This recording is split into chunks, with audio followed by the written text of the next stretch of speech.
Hi, folks, and welcome into the Transgender Show. This is not the usual intro, and we will get to that in a second. But I was thinking about it today, and usually the way I start the show is to do the countdown and then to come in, and then I do like a little bit of house cleaning, I call it, and talk about the rules and all of that sort of stuff. And it makes for interesting editing. And I thought, you know what? I should do it the opposite way. I should just come in, welcome everybody, say the bits about, chat and questions and all of that, and then go to the countdown and do the real show after that. And then it's one nice, solid, good edit, hopefully, as long as I don't flood my words too much. We'll see. My tongue seems to be okay. I was telling Jasmine, my guest, I have a bit of nervous energy today, but it looks like it's not affecting the tongue. So as long as we can keep that untied, we will be good. So the rules of the show: Jasmine cannot see chat.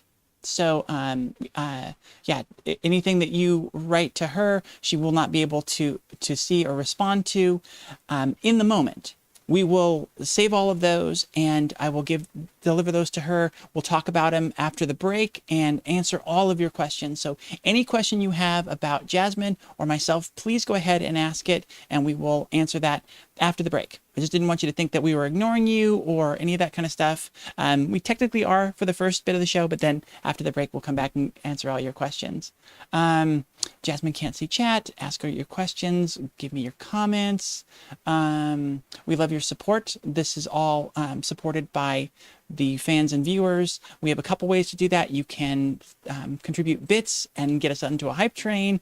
You can subscribe, donate subscriptions to other folks. One of the best things is that if you're an Amazon Prime member, which, let's face it, I mean, we all are, that gives you a free Prime subscription on Twitch that you can give to your favorite streamers. And in that, you are just giving us $5 of Jeffrey Bezos money for free. It's not costing you anything, and he sure as hell doesn't need it to make more penis rockets. So we highly recommend donating your Twitch Prime sub to the Transverse.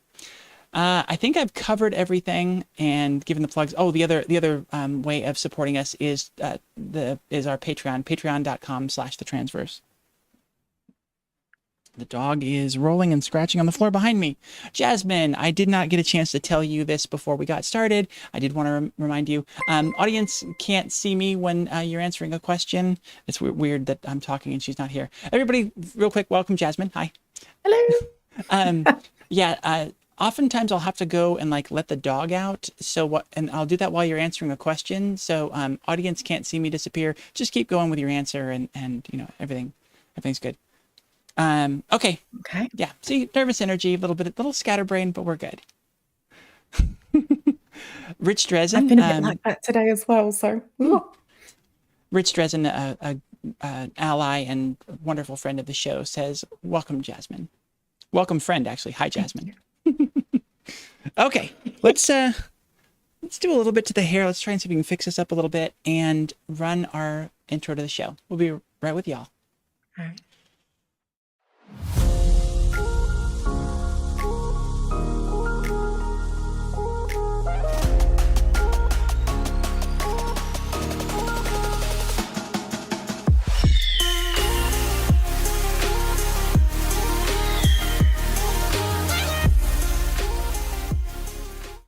Hello, everyone, and welcome to the Transgender Show. I'm your host, Emily. It's wonderful to have you all with us here tonight, as with all nights on the Transgender Show.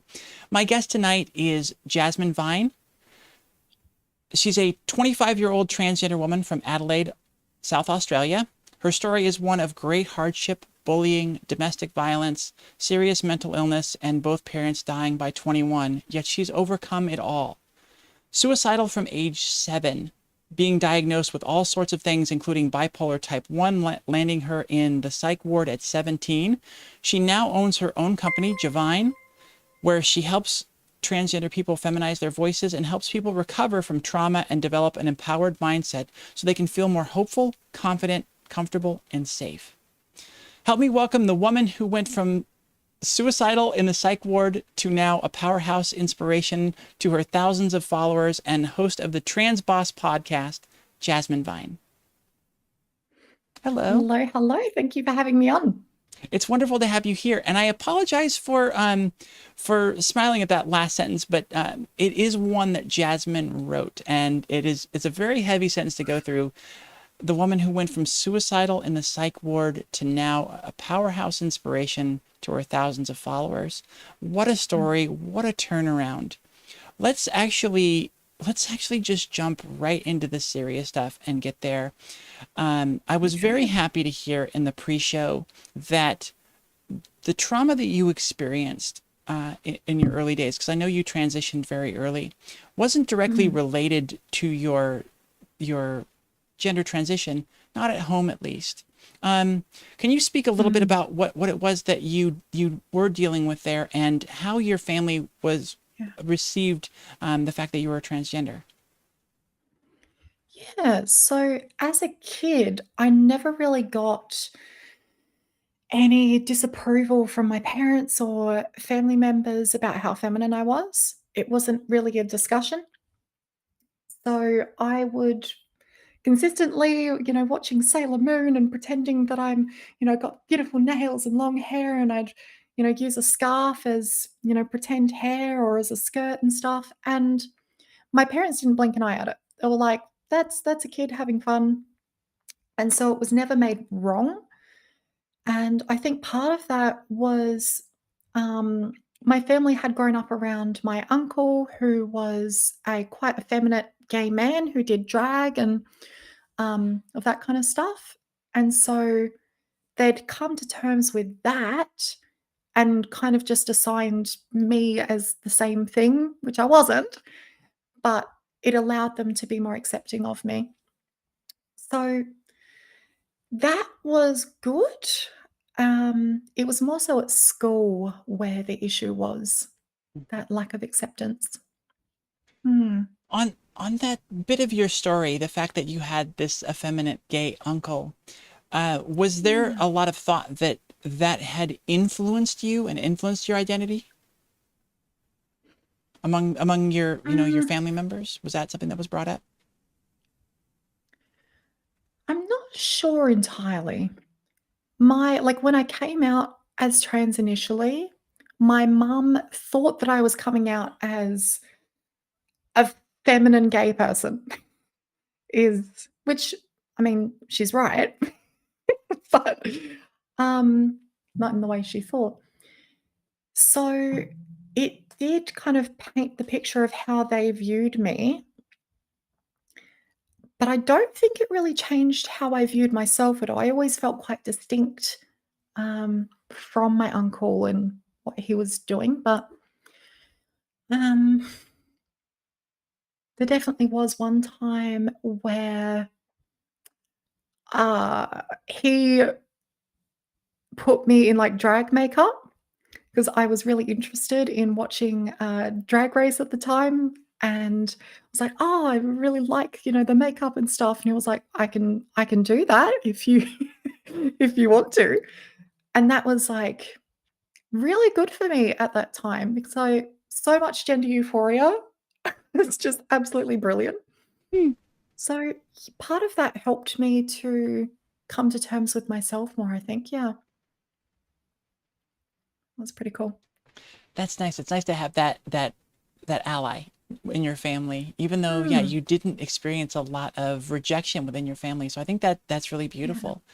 Um, Mm, I think we'll jump tracks just slightly. I don't want to jump right into the bullying. I kind of want to lighten it up for mm, for the beginning here.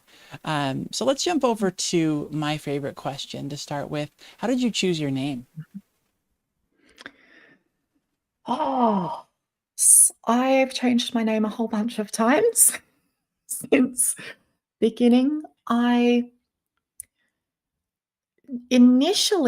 changed my name to something that I thought was easier for people to get a hold of. So my name was Izzy at the time because that was closer to my dead name.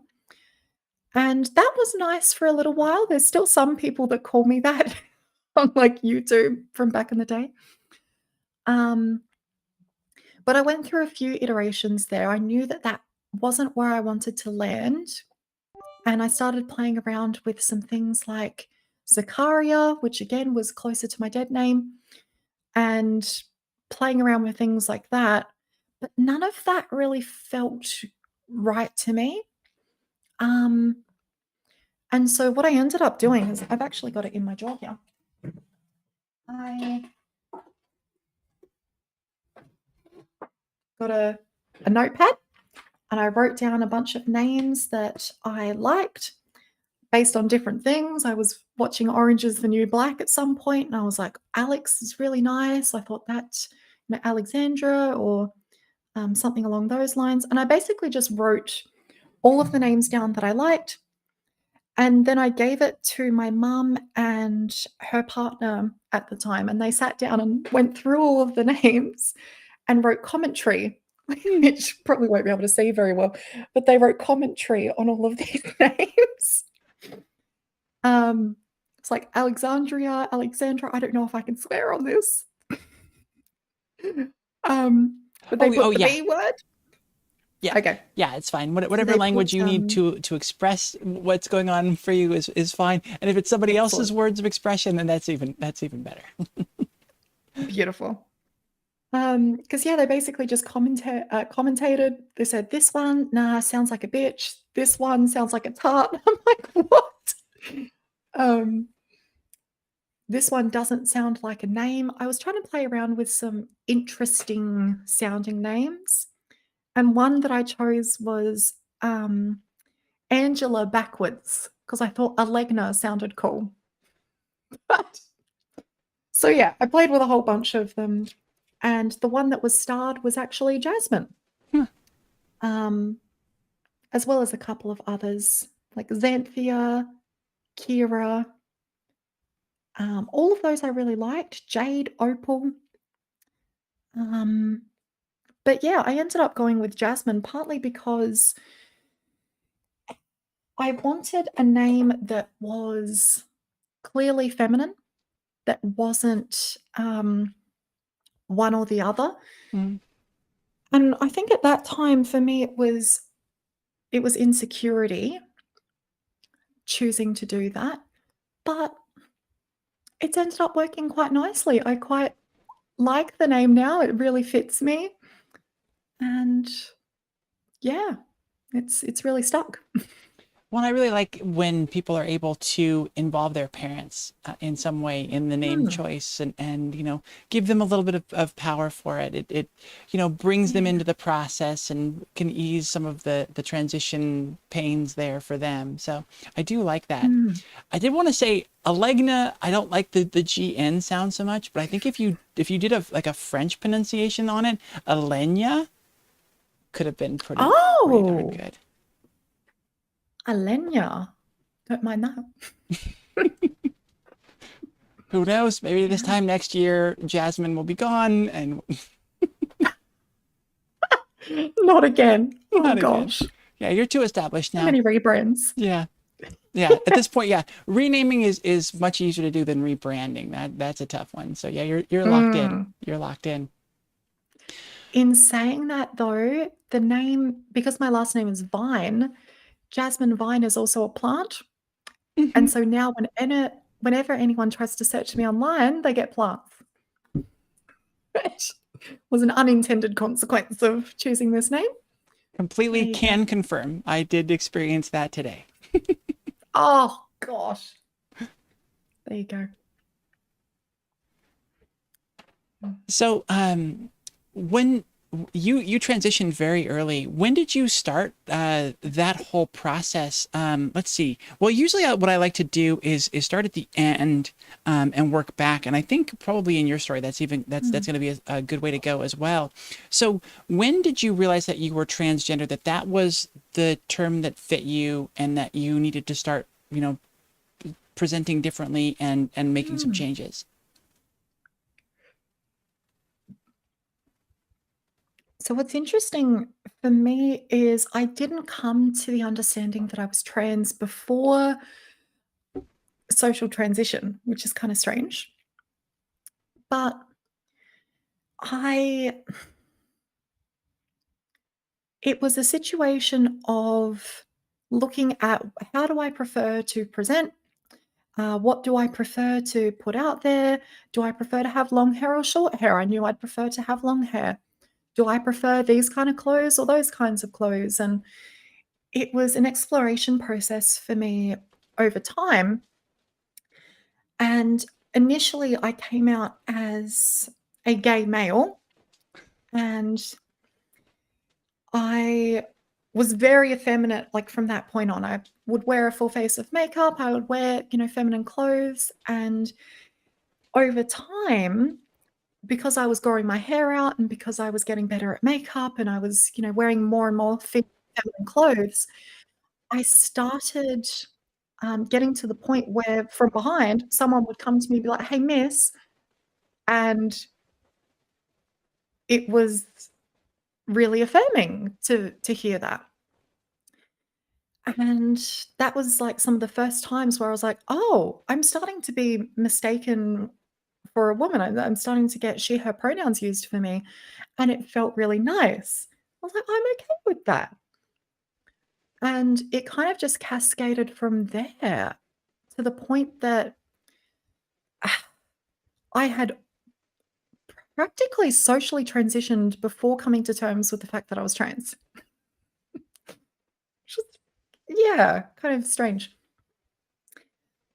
Well, No, there's I, a lot more I could say on that, but Well, I, yeah. I love that because you're one of the first people that I've spoken to who has a somewhat similar story to mine. I was Mm, sure I could not possibly be trans because I didn't fit some of the narratives. I didn't hate my body my whole mm, life. I didn't know from a young age that I was trans or I was a girl. Um, mm, um, and so I just had this struggle with what I thought was cross dressing, where I mm. couldn't control it, and it got to the point where I needed to be public. To be seen as Yeah. out in the clothes and the makeup and everything. And so I was doing sort of the same thing. I came out as a cross dresser and, I can't possibly be trans.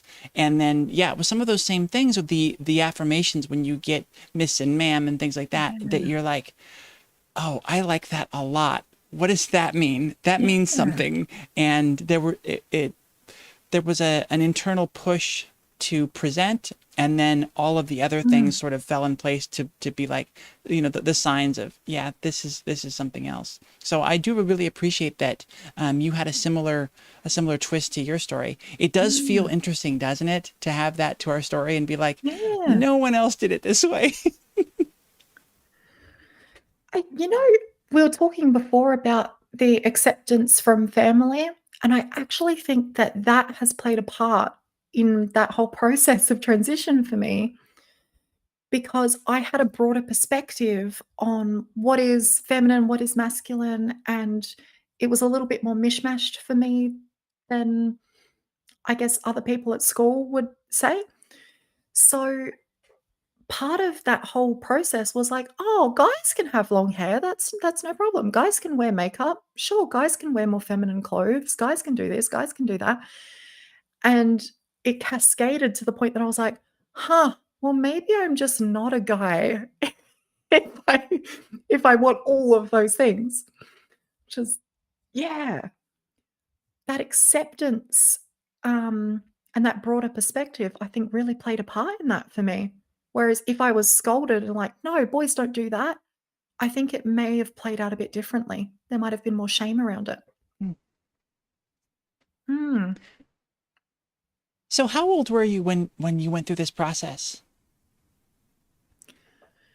Social transition around about 14 is when I really started getting into that. And it started out as I was presenting more femme on like the weekends and for places like outside of school at the time. I had a wig that I would wear and, more feminine clothes. So I was kind of living as myself part time. And I found that I just wanted to live as that version of me more and more and more and more. And so then I started wearing the wig to school and then I started, wearing more feminine sort of stuff to school. So yeah, it was definitely from 14 by 15 and a half, 16, I was living as myself full time. And when did you Yeah. start experiencing the bullying, or at least the kind of the more severe bullying? Well, one of my earliest memories is being in kindergarten, and we were all painting on these little easels, and all of the boys in the class were painting cars and, things like that, and I painted a little pot with a pink flower, and someone called me a faggot from that. I was like, "Whoa!" I didn't even know what it meant, and it kind of didn't slow down from that point. Mm. Mm, So right from the start, yeah, you were different than other than boys, and you were called out for it. pretty much. I was always a lot more feminine than any of the boys around me, and it wasn't until, like, when I came out as a gay guy and I started being more effeminate in my expression, that was probably the most reprieve I had, because prior to that, it was like, "No, no, no, I'm not, I'm not, I'm not," and I was, denying it all, and after I came out that first step, it didn't affect me as much because I was like, "Yeah, of course I am. Absolutely. I'm very feminine, of course." Took a And lot so it of took took a lot of the away a bite lot out of of the their punch. yeah, took a lot of bite of Yeah. the out of their slurs, basically. Yeah. Yeah. Yeah, 100%. So that was a big help. And then it started again with, when I started identifying as a woman, and then the bullying was more around like, "Oh, you'll never be a woman, you're blah, blah, blah, blah, blah, you'll always be a man," all that kind of stuff. So then some of the bite came back in because it was another sore spot. Hmm. And were people Yeah. doing that to your face? Was that happening in school? Yeah. Hmm. Yeah. Amazing that people would be brave There enough to was a actually lot do of it in that. person. Usually it's online with Mm. the comments, people hiding behind their keyboards. So Lots of interesting. online. Hmm. Lots of online stuff because I was active on YouTube at the time as well. And in school, though, there were a few instances where, so there was an instance where somebody started throwing pieces of wood at me, like chunky pieces of wood. And that happened a couple of times. Uh, there was one time on a playground where there was like a group of people throwing stones and like bark and wood at me. And there was another time that that happened in school, and I was brought to the principal's office at that time and like explained the situation, what happened. And I was like, well, it was because they don't see me as who I am, and all this. And the principal at the time actually, because she asked, is there anything we can do to support you to make this better? I'm pretty sure that kid got expelled from the school. So there was some level of support there. However, when I said what would help me, which was, "Hey, can I wear the women's school uniform?" Because I felt that that would help me blend in more. She said no, and said that that's going to make me stick out like a sore thumb, apparently. And I ended up just completely disregarding the school code, and I started wearing jeans instead, which still stood out because everyone was in uniform. But wearing the male school uniform is actually what made me stand out. That was a yeah, a bit of a shitty experience. She later denied that she ever said that. Like, Right. yeah, it was a weird situation. But that bullying was pretty prominent all throughout until I dropped out at like 17 or Oh wow. 16. Just yeah, Hmm. yeah. So was that the end of your school experience, or did you end up going back at some point? No, that was the end of it. I decided that my mental health was much more important than any conventional education, and I don't regret that at all. That was what I needed to do at the times, what I felt was right for my mental health at the time. Um, because I was dealing with a lot there, and the suicidality was really prominent throughout that time as well, and it was really exacerbated through all of the bullying. And so, yeah, I was like, it's not worth it. I do not care. Like that's the end of it, essentially. Mhm. Mm.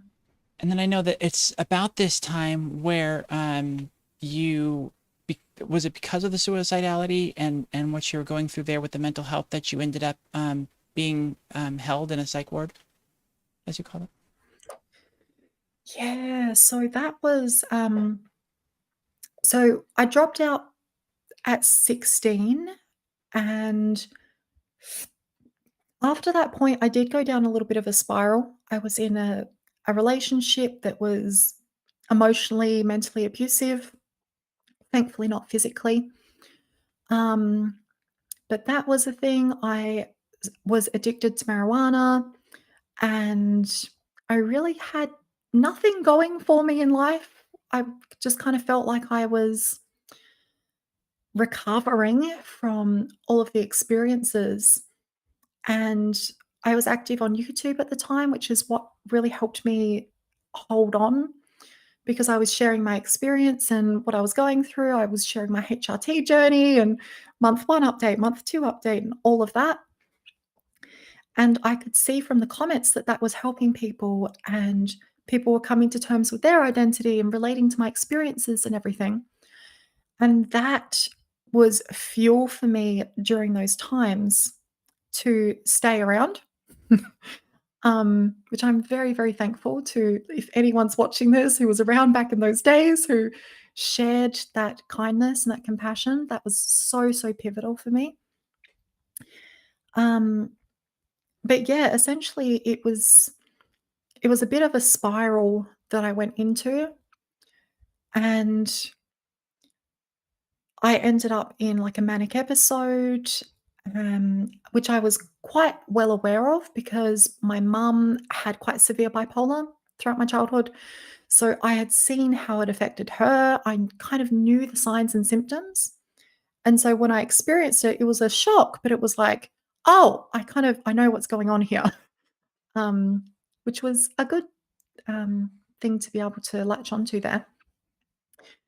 But from there, I really needed help. I was absolutely just not doing well, and going to the psych ward was really helpful for me, although there were certainly some experiences in there as well where, like, one of the psychiatrists, oh gosh, what was the wording? My mum was really upset about it, I remember, because in a meeting with her, they essentially called me a delusional boy or like something or other. Um, and he was basically viewing being transgender as the issue. Like that's why I was in the psych ward. Um, and that was the first one of the first experiences I had when I was actually in the psych ward was this psychiatrist saying to me, "Oh, so you're in here because you're delusional. You're a delusional boy." Like, what? Wow. Um, yeah, yeah. There were a few things like that in there where it was just not a great experience. However, it was also a pivotal point in time where it was essentially, "Okay, Jasmine, you've got to cut the crap." Like, I'm waking up every day, smoking freaking like a train with marijuana and all of that. I'm never even thought about having a job. I was just going absolutely nowhere with my life, and it was not helping my mental health at all. And it was this breaking point for me where I was like, "I've gotta change something. I've got to start doing something differently now." Um, and it was a good push for me actually to have that. As traumatic as it was, it was a it was a good push for me. Mm, It's a terrible thing about being trans that sometimes we have to go through some pretty intense trauma to get through to the other mm, side, you know. Um, mm, there's the internal struggle like I went through of denying that I was trans and fighting against it completely. There were the Mm. external factors that you run up against, especially when you come up to the people that are the ones that are supposed to be taking care of you, are supposed to be your guides and your wards, and um, sort of gaslighting you, Mm. the principal at your school, and then this psychiatrist that just misses the mark entirely. Um, how much did that one psychiatrist set back your healing and your ability to actually make good progress there? Mm. I don't feel like it set me back much at all, to be honest. Like, it was a distressing experience at the time, but it was something I felt like I was able to brush off quite easily. And because I had my mum's support with that as well, and she was, helping me kind of come to terms with that and saying, "He doesn't know what he's freaking talking about." Mhm. Oh, that's the thing as well. He sexualized me in one of the meetings and said maybe we can prescribe a sex toy or something. It was some ridiculous thing that was just so, yeah, so out of whack. But I think it was ridiculous enough for me to go, there's the clown. I put no stock in his opinion.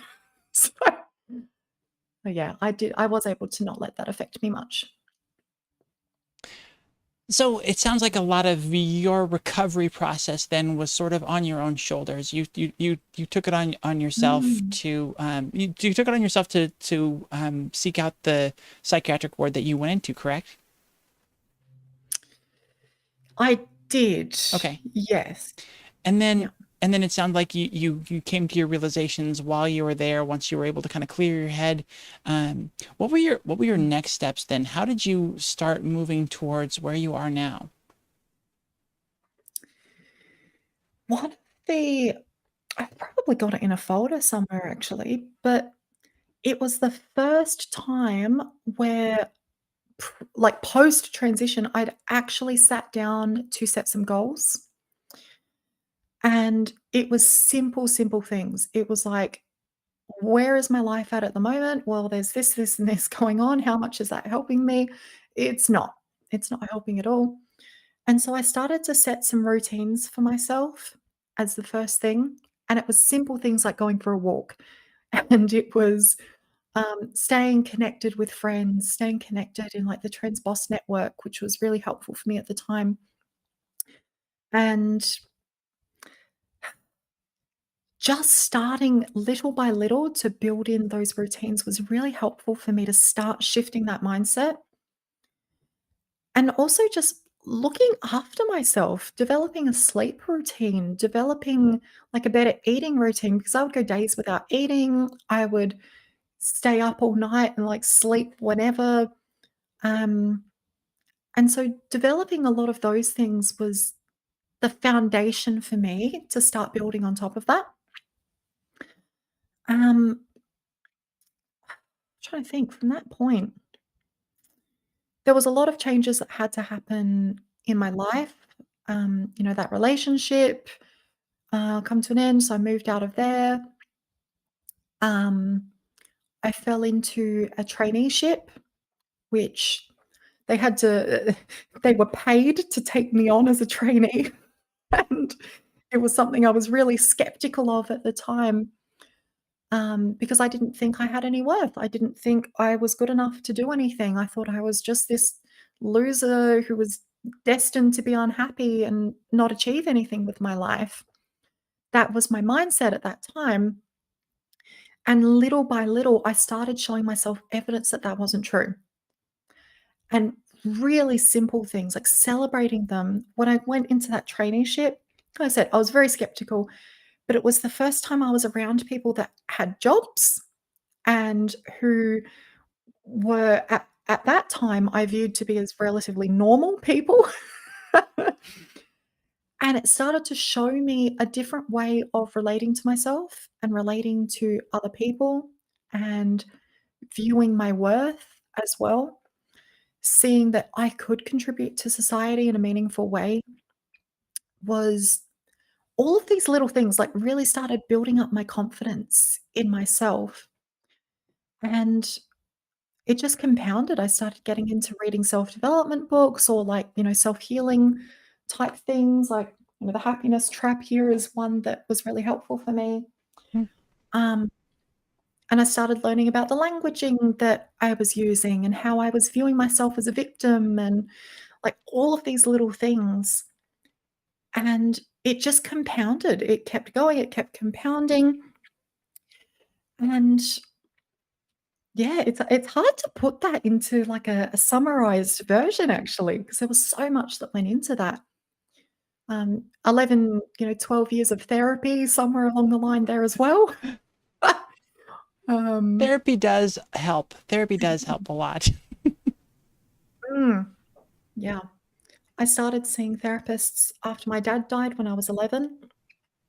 Um, so from then, pretty well consistently throughout my life, I've been seeing, various therapists. One thing I wanna mention as well is I went through about 9 different therapists before I found one that really clicked, and that was a thing that I saw a lot of people around me kind of gave up on therapy because they went and saw one person and that person was transphobic or the person didn't have a clue about anything diversity related, and so it just put them off. Um, but I found, for myself, that was something I had to have a bit of persistence in and continuously try different therapists until I found one that clicked. So yeah, it was a big journey. It's a big journey. Mhm. Well, And and I love the message of how simple the start was. You're setting yourself some oh yeah. routines, and it wasn't, accomplish all these things or whatever. It was, go for a Mm, walk, try and eat a little bit better, set a good sleep schedule. I think that's really important to remember. And we talked a little bit about something similar, the trap that we get into yeah. in looking at social media and seeing other people, what they're achieving, how they look, all of those sort of things in their transition, and we like to Mm, judge ourselves against that. And I think there's this tendency to look at people who are successful and go like, oh, they've got all these great things, and they're if they're setting goals for themselves, there's these big lofty yeah, goals. But the important thing to remember is how simple it is to get started, to change that momentum in the right direction. And definitely some advice that I need to remember to take myself, because yeah, I do that a lot too. I look too far towards the big picture, and instead of focusing on the little mm, things that will just improve my life on a day-to-day basis and make those things easier. So thank you for that. yeah, yeah, all good. That's What really, really important is, because that was another thing that I just remembered. I would write to-do lists for the day that were super simple, like brush my teeth, eat something, drink some water. And sometimes when you're really, really in the depths of that, struggle, in that mental health struggle, doing that is just the tiny little bit of dopamine hit that you get for ticking something off. And it doesn't need to be big. It doesn't need to be a big, lofty goal.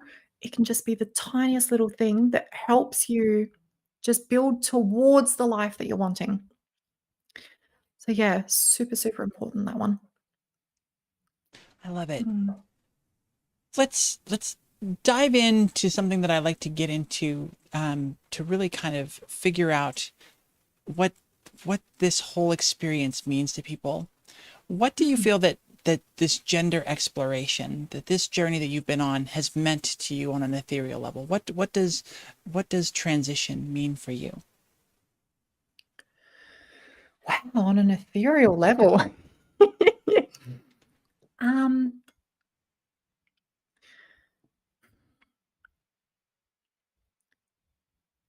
I honestly view it as a gift a lot of the time. I haven't always. It's been something that I've been like, "Oh, I wish I was born cis, everything would be so much easier," and this, that, and the other. And I think 2 things can be true at once. Like, yes, it would have been easier. However, I wouldn't have had the experiences that I have had, And that would actually make me a person who is much less aware, who has a much narrower perspective. And transition for me, building that perspective and seeing how the the nastier parts of the world, the nastier parts of, reality as a trans person sometimes, has actually made me a more compassionate person and a more caring and kind person. Because now I don't have that sort of harsh judgment of other people as much. Like, I still do, I'm a human, but I can show a lot more compassion and kindness to people, and I don't think I would have been able to do that without the experience of transition. And to me, I think that's a really, really beautiful thing. Mm. One thing I like to ask, and I love to cover in this because, there, again, going back to that example that a lot of people see on social media of this sort of perfect life and everything's Mm. great, is to talk about dysphoria and sort of the fact that it's something that we all face throughout our journey and even long into it. Um, Mm. what forms of dysphoria do you still kind of struggle with, if you do? Yeah. Hmm. Initially on my journey, there was a lot of physical dysphoria. However, I think it was physical dysphoria masquerading as social dysphoria. So, I was really preoccupied with the squareness of my chin and how wide my hairline was and, my brow bone and, like, the bump in my nose, and I would pick apart every freaking part of myself. And it was mostly, the reason I say I think is mostly social is because I didn't have much dysphoria in relation to my body. I didn't like body hair, I wanted that to be less. Um, it's like that was a thing for me, but I didn't necessarily have massive top dysphoria or bottom dysphoria. That wasn't so much a thing for me. It was more so about the roles that I fit into and feeling excluded from, like, female spaces or, feminine gender spaces that was really more of the struggle for me. Um, And I thought it was all physical. I thought, "Oh, if I get all of these surgeries and stuff, then I'll be fine, I'll be happy, yada, yada," but it actually wasn't about that. It was about my lack of acceptance of myself and worrying about other people's opinions of me that I think was the big part. And so socially, people, using the wrong pronouns for me or dead naming me or, um like, all of that kind of stuff where they'll look at me funny if I'm going into a, women's restroom or all of that kind of stuff was where I felt most of my dysphoria. Um, Nowadays, I wouldn't say I experience a lot of dysphoria nowadays. I think it's a lot less. I have a lot of acceptance for myself. I, still have things about myself that I'm like, it'd be nice if that wasn't there," but it doesn't bother me. It doesn't make me question myself. It doesn't make me question my validity in any way. It's not a hurtful thing to me at all now. But where there still is a little bit, I think, is um, social expectations. Because, and this is something that I talk about fairly openly sometimes, is I haven't had any surgeries. I don't plan on having any surgeries. And standing up to go to the bathroom is something that I do every freaking day. That is not something I feel, weird about in any way because I have a body. My body has the parts that it has, and my gender is the gender that it is. Like, that is just who I am. And so, from my perspective, why do I need to fit into gender roles and act as though I have a body that I don't? It doesn't sit with me, and neither do I. It's a horrible joke there, but, um, But when I think about socially, particularly people that I care about their opinions, that's where that little bit of self-doubt creeps in, is where I'm like, "Oh, what will they think of me if that?" And it was something literally just like a couple of hours ago, um, that popped into my mind for whatever reason when I was in the bathroom. Um, was like, "Would I be okay with this if my partner was, like, able to see me, or would I feel weird about that?" And I think I would feel weird, but is that dysphoria, or is that just because it's weird for someone to watch you pee? I don't know. I'm not sure where that falls completely. I know it is a little weird to watch your partner pee, and yet the amount of times it happens in this house, it's yeah. I've gotten way over it. Um, that's really beautiful to hear that you don't struggle with much dysphoria, because that can be a heck of a stumbling block for us sometimes, and can set us into those spirals. Um, Yeah. oh, where did my brain go? It just fell out of my ear.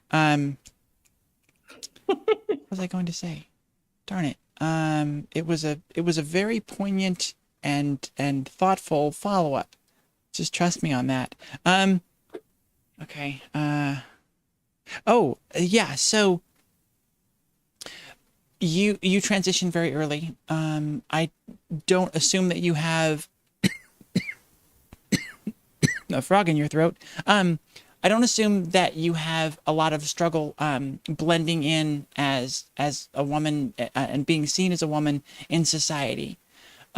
So the question then is, why has it been so? Yeah, I didn't like the way that was coming out of my mouth. I really appreciate the fact that you have taken the steps to remain a very public trans woman. You're very public Mm. as a trans person. What has been the main drive for that in staying so public instead of, trying to blend in more often? Yeah, so I've gone both ways with it. When I was early in transition, I was very public about it. I shared my journey online, like with YouTube and all of that. And it was a very big part of my identity and how I related to the world. Once I went into that traineeship, I basically went into it in stealth. So no one in the workplace knew that I was trans. And that went on for a couple of years. And I dropped off the face of the earth, like on social media and everything. I really kept to myself. And I used I'm going to call it an excuse because it was for me. I used the excuse that I'm just like any other woman. And so I should just, exist as myself and, be comfortable in the world and all of that. And yes, I agree, like with that younger version of myself. But I, it was actually internalized transphobia in disguise. I thought that that was the best thing for me and that I could just exist and be happy and all of that. However, not being open about my trans identity was almost like it was a wall that was in front of me and other people. Because even little things like someone at work would ask me, "Do I have a tampon?" And I would be like, "Oh, no, no, sorry, I don't have any." And it was almost like this little level of shame came up in each of those things because I felt like I wanted to be open and I wanted to connect with people and be open about all my experiences. And it caused me to not be able to connect with people on a deep level. So for me, re coming out again was really important for me. And I started, I came out in the workplace, I joined the diversity and inclusion panel. I came out in like the first meeting that I was in there, and to the point that like everyone around me knew that I was trans in the workplace, and I just felt so much more comfortable because there was a little part of me that didn't fully accept myself. And because of that, hiding my trans identity, it felt like others didn't accept me as well, Hmm. which was, yeah, really. So I really went full out with it. I started getting back online. I started posting about my experiences again.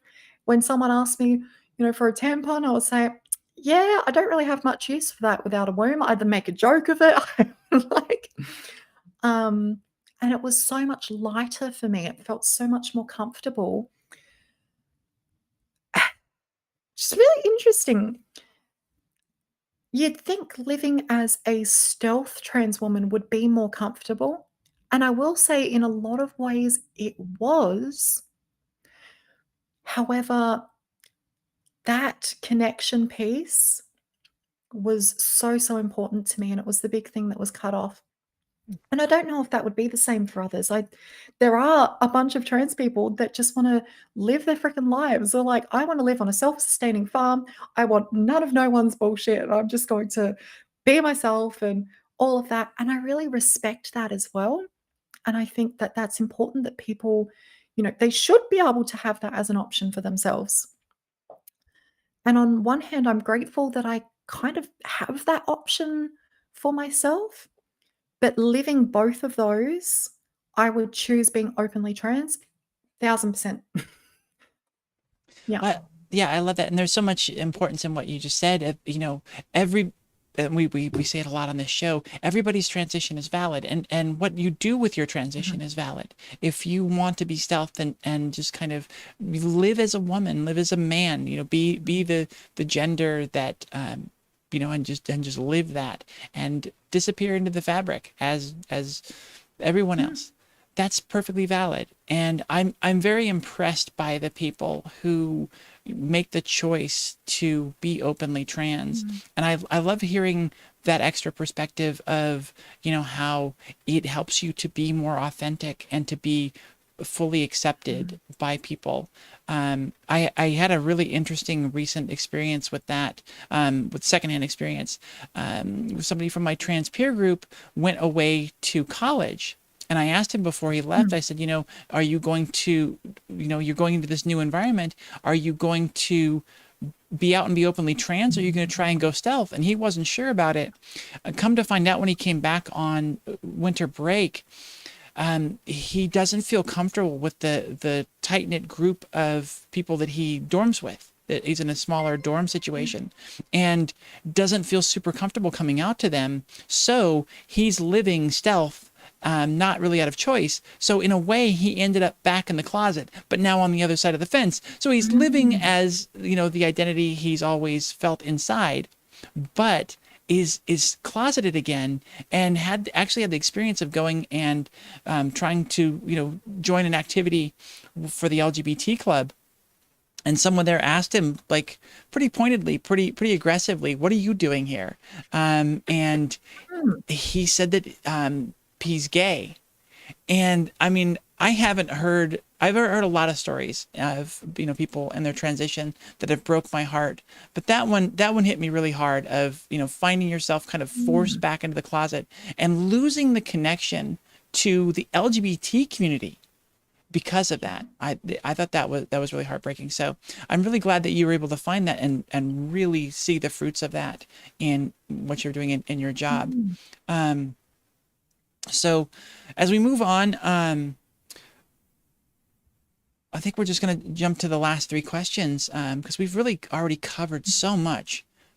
Is there anything in your life that you feel like you've been able to accomplish because of the fact that you're trans? Oh my goodness, my whole business. As you can see, it's very trans, um, colors and everything. Um, but in that, a lot of the mindset work that I do nowadays is because I'm trans. It's because I've experienced all of those things and the bullying and all of the stuff that came along with that, and it's enabled me to be able to relate to other trans people and to share an experience that they may not have been able to connect with someone on prior to that. I remember something in particular. I was a suicide crisis supporter for a couple of years, and there was a trans person on the end of that line who was talking about her experiences and the struggles that she was having at that time. And it was something I really related to. I was like, "Oh my goodness, this girl is me." And, yeah, there was a point there where she went, "You know what? You probably don't understand what I'm saying anyway," and just hung up. And she was in a very vulnerable state. She was in a very, like, she was calling a suicide crisis support line.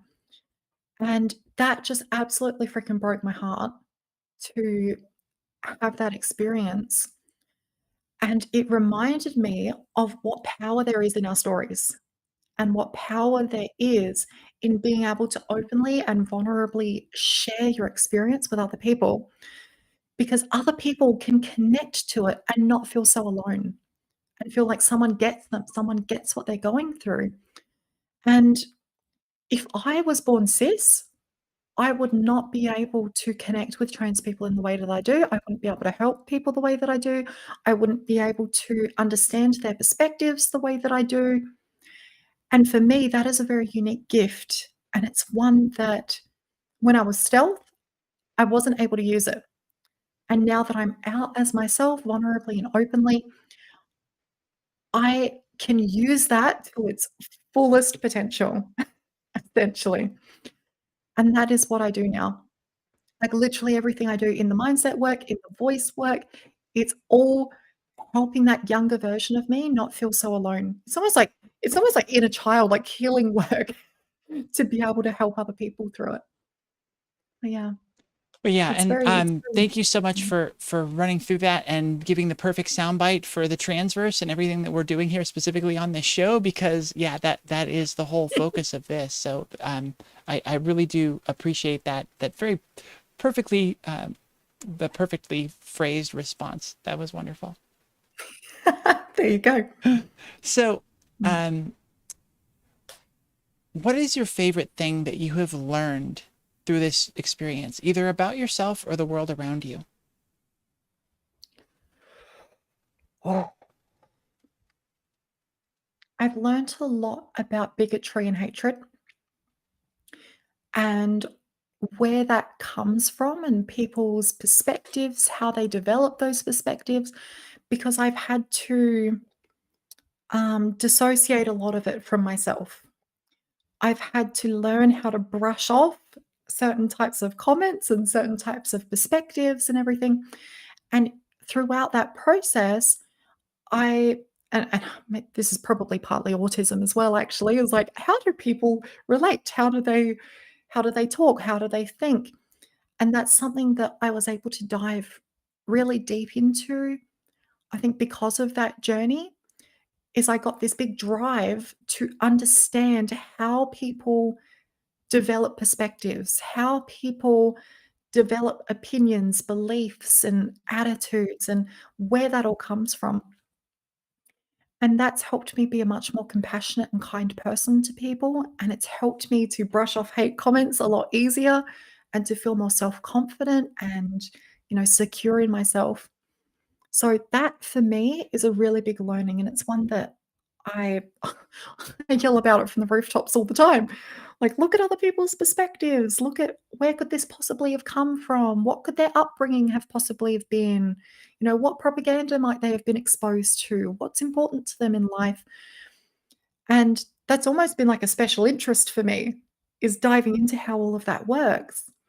And so now I can use that knowledge and that experience to, one, not let things affect me as much, and two, show compassion for people, even if they're throwing shit in my face. And how has that Mm. helped you, do you feel, in communicating with them and sort of swaying hearts and minds? Or does it just help you to deal with Oh, is coming at you? it has helped on so many levels with that. This is something that I get a lot of pushback when I share this perspective, but I'm very openly passionate about being kind and compassionate to haters, people that are expressing hateful views, because there is so many more layers to it than people usually understand. And this could be a whole freaking hour in and of itself, like how we process information as humans, how we delete, distort, and generalize information, what sort of biases we have. But essentially, I've dived into understanding all of those things and understanding how the unconscious mind works and all of that, because when someone throws a hate comment at me, I'm not reacting to that comment. I'm not reacting to what they're. Oh no, I just lost your audio. Is it better Oh, now? there we go. Yeah, Oh, you just excellent. came back. Oh, good. So So, you're not I'm yeah, sorry. I'm You not. said you're not reacting to the hate, and then you started to Yeah, explain what you were actually experiencing, what was actually happening, and that's when we lost audio. right, yeah. So, I like to say I'm not reacting to it, I'm responding to it. If I feel myself go into an elevated state, if my heart rate increases, if I start to feel defensive or I start feeling the need to justify or make excuses, I will step back and go, okay, I'm feeling activated at the moment. I'm feeling triggered at the moment. So I'm going to step back, do a little bit of meditation, draw my mind to something else, because sometimes comments do affect me. That is very rarely. That's like if I'm in like a rundown state, if I'm really tired, if I'm like, you know, just like sick of people's bullshit today, that might be one of those times where I have to step back. However, nowadays, because I've practiced this so much, my response to the comment is to show kindness and compassion to them as much as I can. Anything that I could freaking latch onto, I will. So if I make a post about, the age that I transitioned, or if I make a post supporting gender affirming care for people under 18, things like that, there'll often be a lot of backlash towards those things. And for me, I like to think about what values does this person have? What does this person care about? What have they been exposed to? What's been their life story? And most of the time, what you'll find is you don't know any of those freaking things. And so for me, I feel like I don't actually have enough information to judge this person. I don't know where they're coming from. I don't know their perspective. And sometimes it's a really simple thing. Well, they'll say, I don't think kids should have access to this and mutilating the bodies and yada, yada, yada. And I'll just respond saying, hey, thanks for your comment.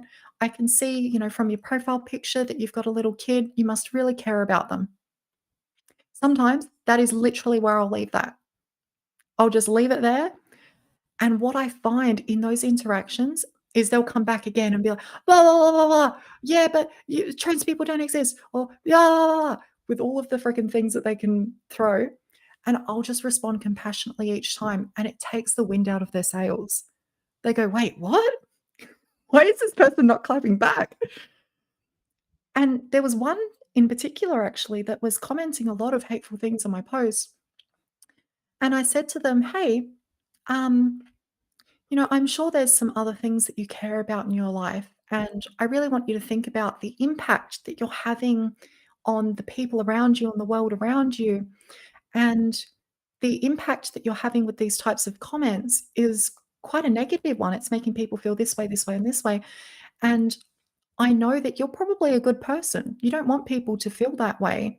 And so I'd encourage you to redirect that energy into something you're passionate about, something that lights you up, something that helps you do something nice in the world or nice for yourself. And this person commented back, like, whoa, okay, I didn't expect that. And they actually said, you know what, you're right. This isn't the kind of person that I want to be. I actually want to be a kinder person and a more thoughtful person. And they left the comment section. I don't know what they're doing with their life now, but to me, that is for me, it's such an effective way of handling those types of things, because the worst case scenario is they don't listen and they go off in their tirade, and then I block them. That's like worst case scenario. Best case scenario, they go, holy shit, what am I doing with my life? Maybe I do want to have a better impact in the world. And then they go and do that. Win-win, in my view. Yeah, I love that. Yeah, that it's such a good perspective because so much of the time I fall into the trap of, I do try to approach it with kindness and with some empathy and compassion, but I still have the inclination, I still have the drive to Yeah. correct them, to change their mind and make them see that we have all of these facts and all of these reasons Mm, why it's valid to be a transgender person. And I really appreciate your perspective of like you have no idea where they're coming from, what's going on, what's kind of fueling that. So you then can't speak to it in a way that's going to affect them, that's going to change their mind. You have yeah. to talk more about the situation itself and what they're bringing to it, and call that out. And I do really appreciate um, that Mm, change in perspective and removing that need to fix everything, to change minds and all of that, because so often you're just not going to do it. They've got their biases, like you said, that yeah, you don't know, and all of that. So I appreciate that very much. yeah. I Can I know. say another Oh, go ahead. little bit on that? Hmm. Because it's such a big topic. But when someone is reacting really negatively and they're throwing hate comments and all of that, they're in a dysregulated state. Like their stress response is on board. When that happens, it literally shuts off people's prefrontal cortex. They do not have the logic and reasoning available to them that they normally would. And so a lot of people, when they're in those interactions, is they'll bring up the facts. And I used to do this all the freaking time. Or like, you don't know what you're talking about. Look at this article. This says this, and look at all the citations on this, and blah blah. And what I didn't realize at the time is they're not actually in a space to receive that information. All it's doing is bringing up their defenses, and they want to fight against their thing because the unconscious mind always wants to be right. And it has a desire to stabilize our identity and to stabilize our belief. So if we have a certain belief and someone fights against that belief, the natural inclination is defense. I have to defend this because partly it's defending their identity. But here's the thing, when you listen to and validate someone's perspective and you go, "Hey, yeah, that must be really hard for you to see young trans people, transitioning socially. I can see you have a kid. That must be really scary for you, and you must be, concerned about how that might affect your kid seeing those things. I really feel for you. You sound like a really good parent." Like, whoa, they don't usually get that experience. And when you consistently do that, what happens is they move out of a dysregulated state and they move into more of a parasympathetic, nervous system, which is where they're calm. Their logic and reasoning comes back online. And what will happen half the time, not all the time, half the time, they'll come to you and go, "Hey, you actually really listened to me and heard me out. I'm curious to know your perspective now." And that is so freaking powerful. When someone gets to that state, they feel heard and listened to. The law of reciprocity kicks in. When you're nice and kind to someone else and they feel validated and everything by you, the law of reciprocity kicks in and they actually feel a social obligation to return the favor. Not all the time, but hey, we can use psychological know-how in order to actually interact with these people to actually create change and actually create changed perspectives. This is something I'm really passionate about, as you can probably tell. Well, and yeah, I mean that's something that, because when we're responding to comments, oftentimes the same thing happens to us, right? We shut down, we go into Oh, yeah. defense mode, and like I said, Mhm. I try and come from a place of compassion, but I do feel my heart rate elevated, and I feel like, yeah, we have to we have to fight back, and we have to you know we can't let these people say these things in our chat. Like, we have to push Mhm. back on these things. And it's so counterintuitive to validate them. and to give them Yeah. that inch of like, well, I can understand at least, this part of it. I can understand that where this is coming from is you're a parent and you're very passionate about protecting your kid. And like I said, it's so counterintuitive because we're in the same mode where we're in defense. And like I said, feeling like you have to prove your point, prove your identity, as you were saying, and persuade this person. Whereas if you sort of suck it up and give them that inch and give them that little bit of validation, it can really change things. I'm gonna, as Rich said in chat, I'm gonna really have to adopt that and see if I can put that into practice, because it makes a lot of sense. It makes a lot of sense. So It's that's very also impressive. I feel really, like really if we challenging. had gotten to the point of being in front of a live audience now, you would have got a standing ovation for that. So just imagine that, everybody. We'll put in an applause track later, maybe. So as we close up here, and I know this is another topic that's going to have 1,000 possible answers, but what are some of the Oh, key pieces of advice that you have to pass on to younger closeted trans folks out there?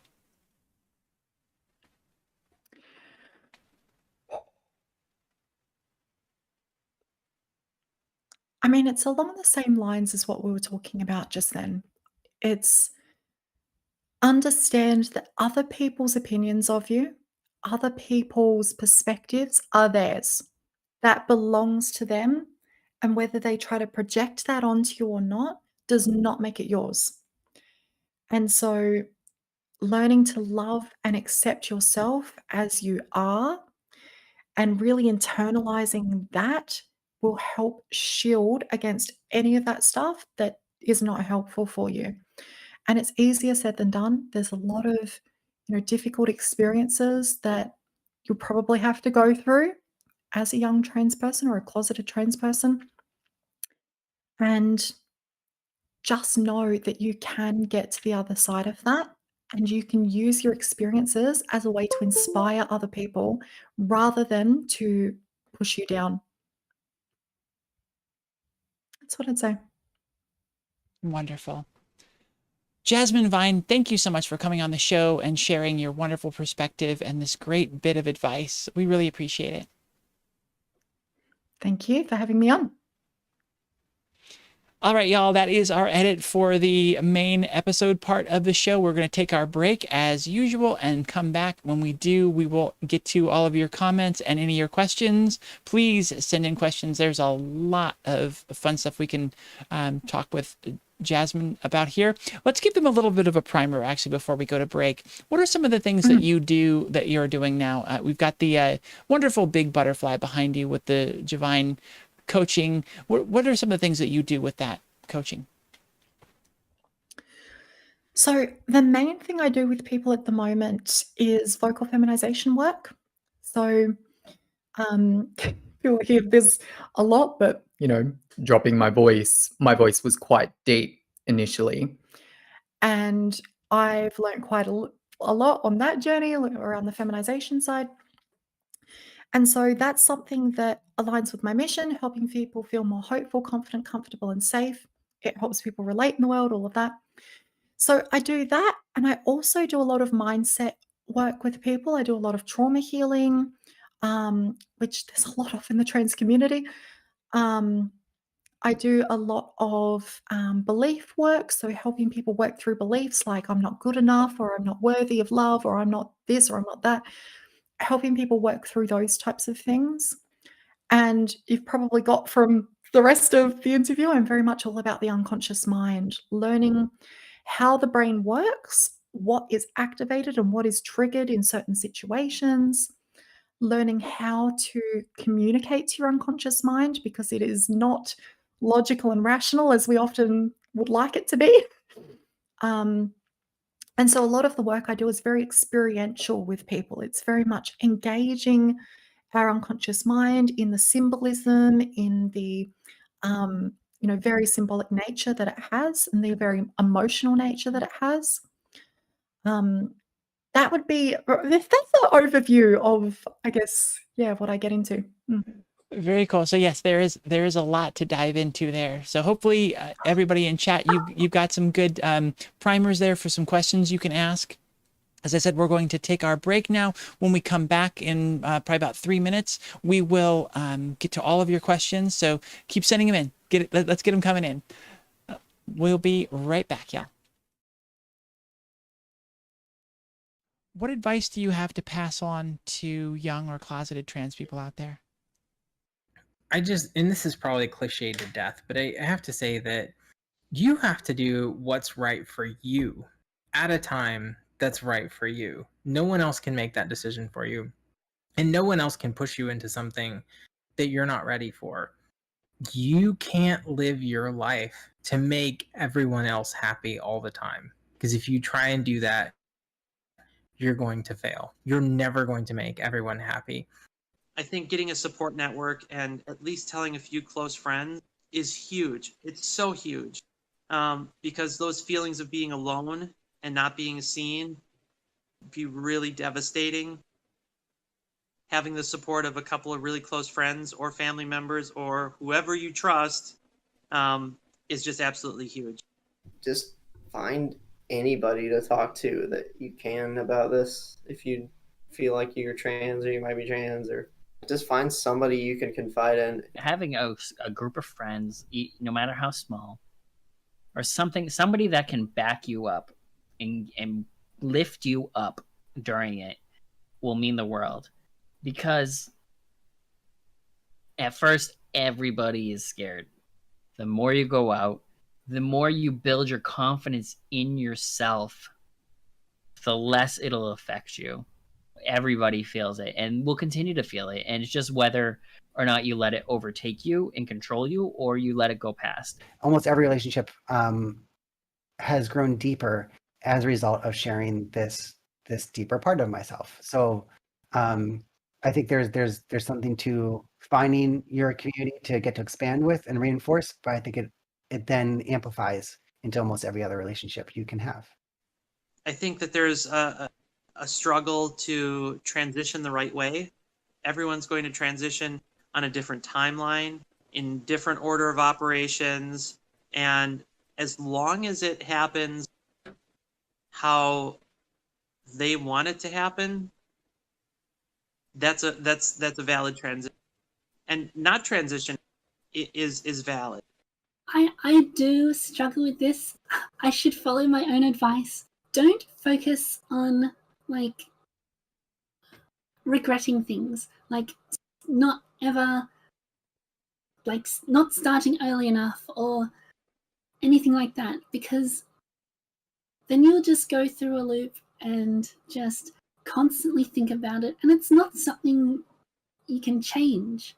I didn't take anything for granted.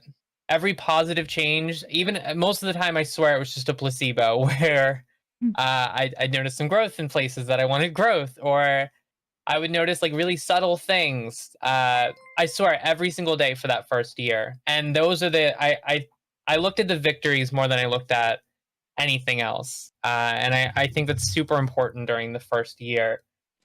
So much of transitioning is was just waiting on something. Waiting for things to happen in your body, waiting for things to happen in your brain, waiting for surgeries, waiting for name changes. Be patient, because what's waiting for you at the end is so worth everything that you felt, all the hurt that you felt, all the anguish that you felt, all the anxiety. It just makes everything so much better. I can't describe the feeling of waking up and getting to be me, this person that I've wanted to be my entire life, this person that I've known I was my entire life. It just makes everything so worth it. I would go back and say, look, you're going to go through a lot of crap and it's going to be hard, but it's going to make you a better person to go through it, and you'll be fine. Just know you'll be fine. That's the main point they want to make. You have to be you. You can't hide who you are. You have to be you. And I know that it's going to be scary and you're going to get bullied a lot.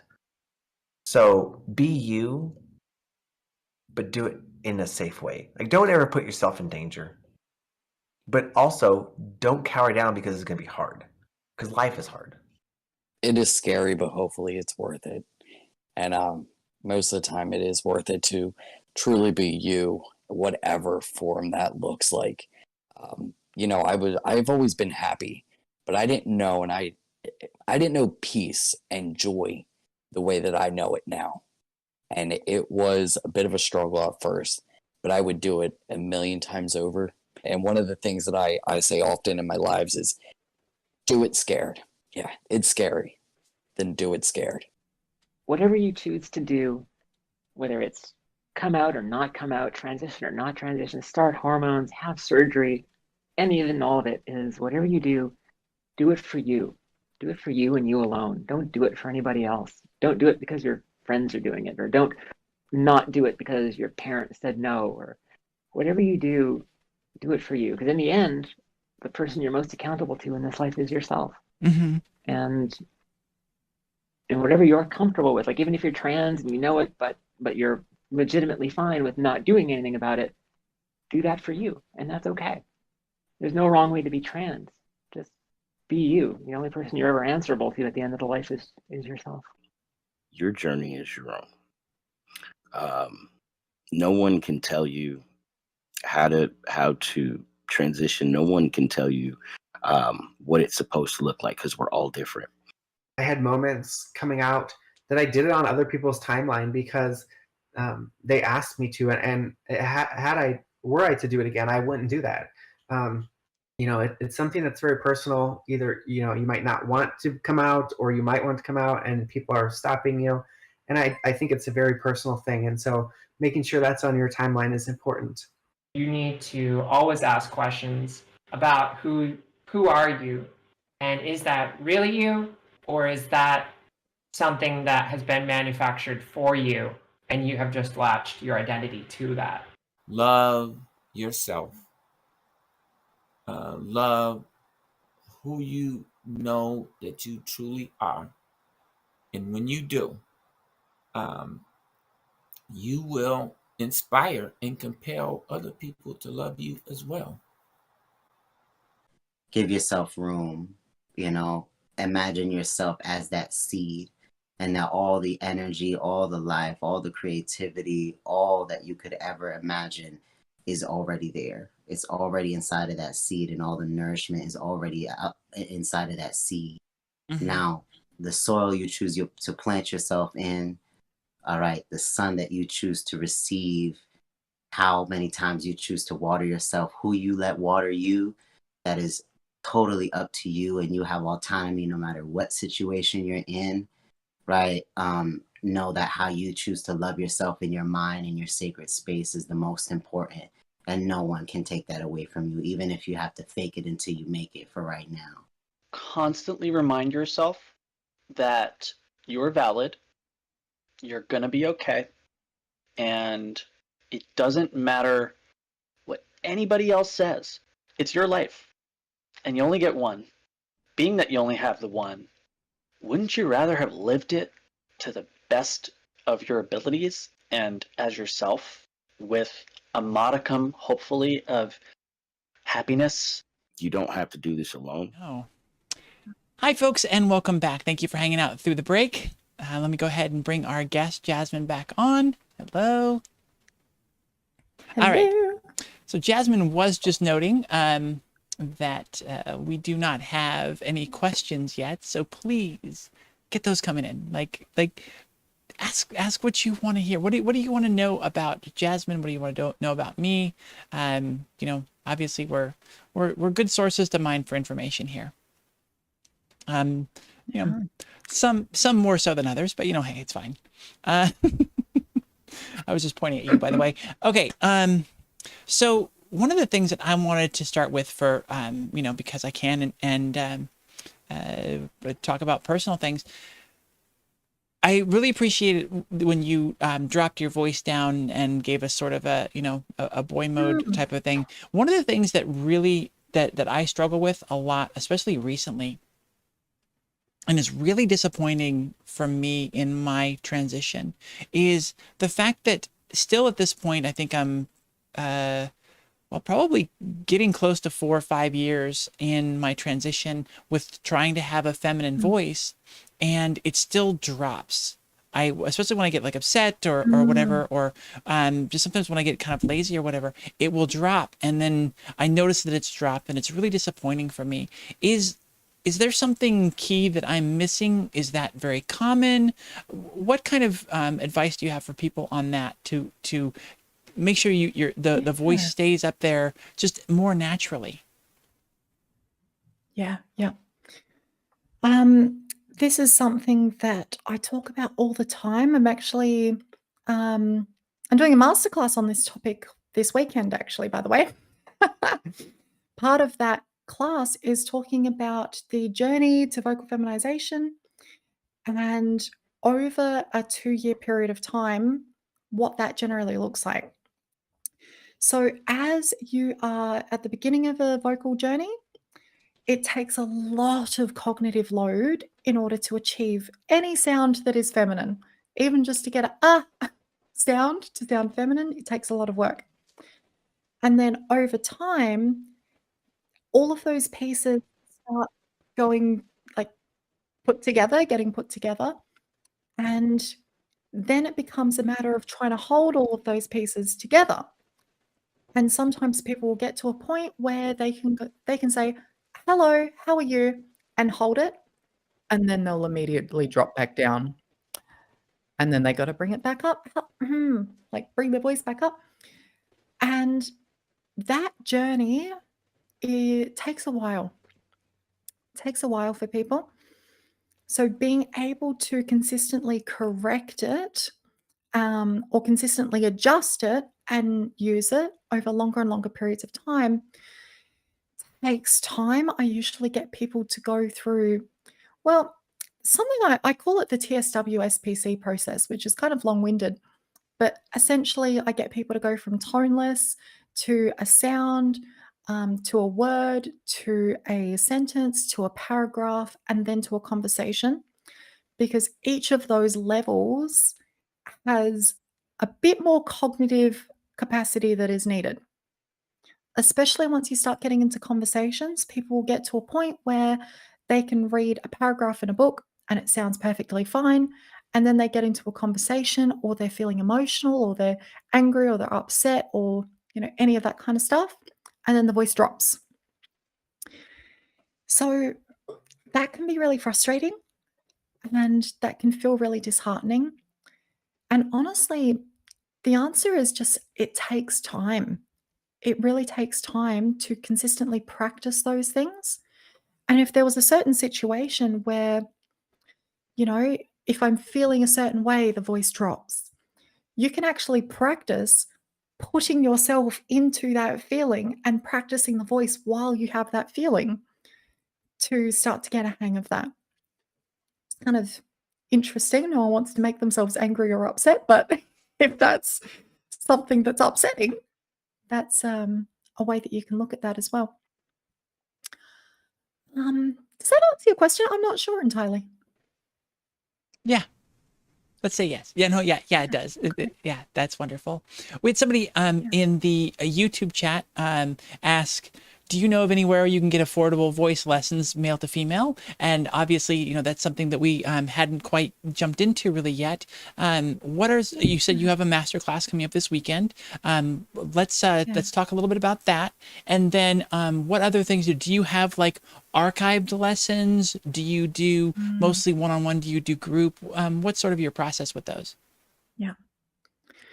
Yeah. So the main thing that I do for people is like the Fem Voice Skills course, which is something that I built over, working with a bunch of people one-on-one. I found there were a lot of similarities and a lot of the same sort of struggles that people were having.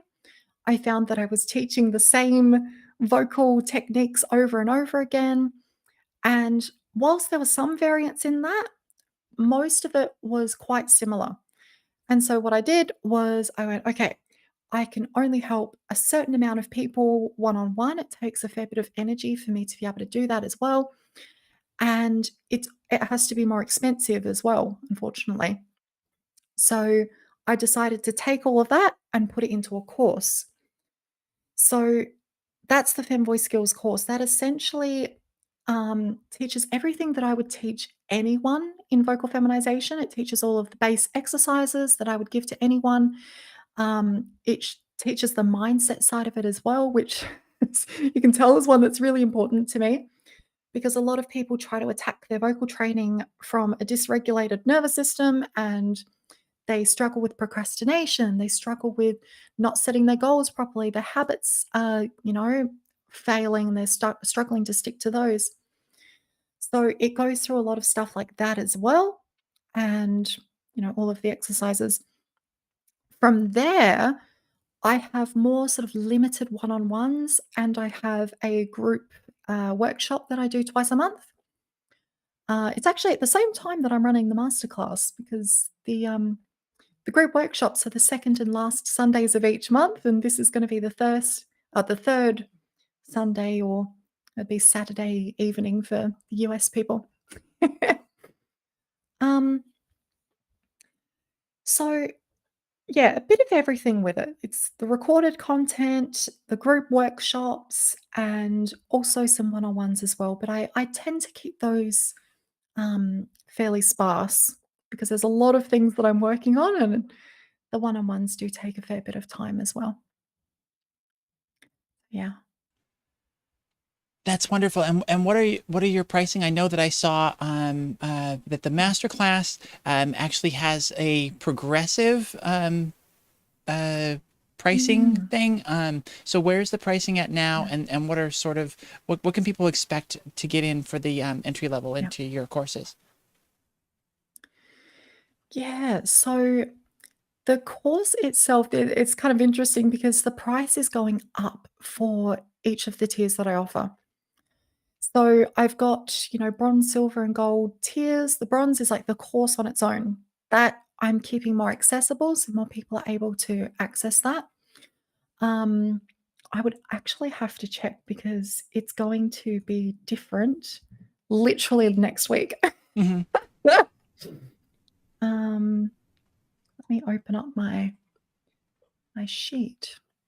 So at the moment, the course itself is $9.97 Australian. That's the pay in full price. Or it's 1050 AUD as well. So in USD, would have to convert that. Let's do the payment plan one. USD to AUD. Oh, wrong way around. AUD to USD. So that'd be like 678. So that's where the course sits at. But like I said, that's going up to 1397, like literally next week. Which would be 902 US. So that's the course. Then for the group support, there's more accountability there. There's more, feedback from me in a group setting. We do live workshopping and make sure that people are really nailing the exercises, getting the right sounds and all of that. That sits at not, I'm struggling, because the old price versus the new one. Where are we? 1620 AUD. 620. So yeah, a little over 1,000 US would be that one. And then the gold tier actually includes a bit more support. So they'll get the group support and the group workshops for a year, and also some one-on-ones included in that as well. And so that's currently sitting at 2964, which is 1914 US. So yeah, it's a little bit of like a progressive pricing structure to make sure that I can help as many people as I can through that. But that is, especially the ones with the one-on-one access, that is going up a little bit as of would be this time. No, the end of next week. The end of next week. Well, that makes sense, So because that's there's partly why I'm doing the masterclass as well. And that makes sense, because that takes a lot more effort on your part. That then you have to, you're doing more the one-on-one stuff, and that's Yeah. totally understand that.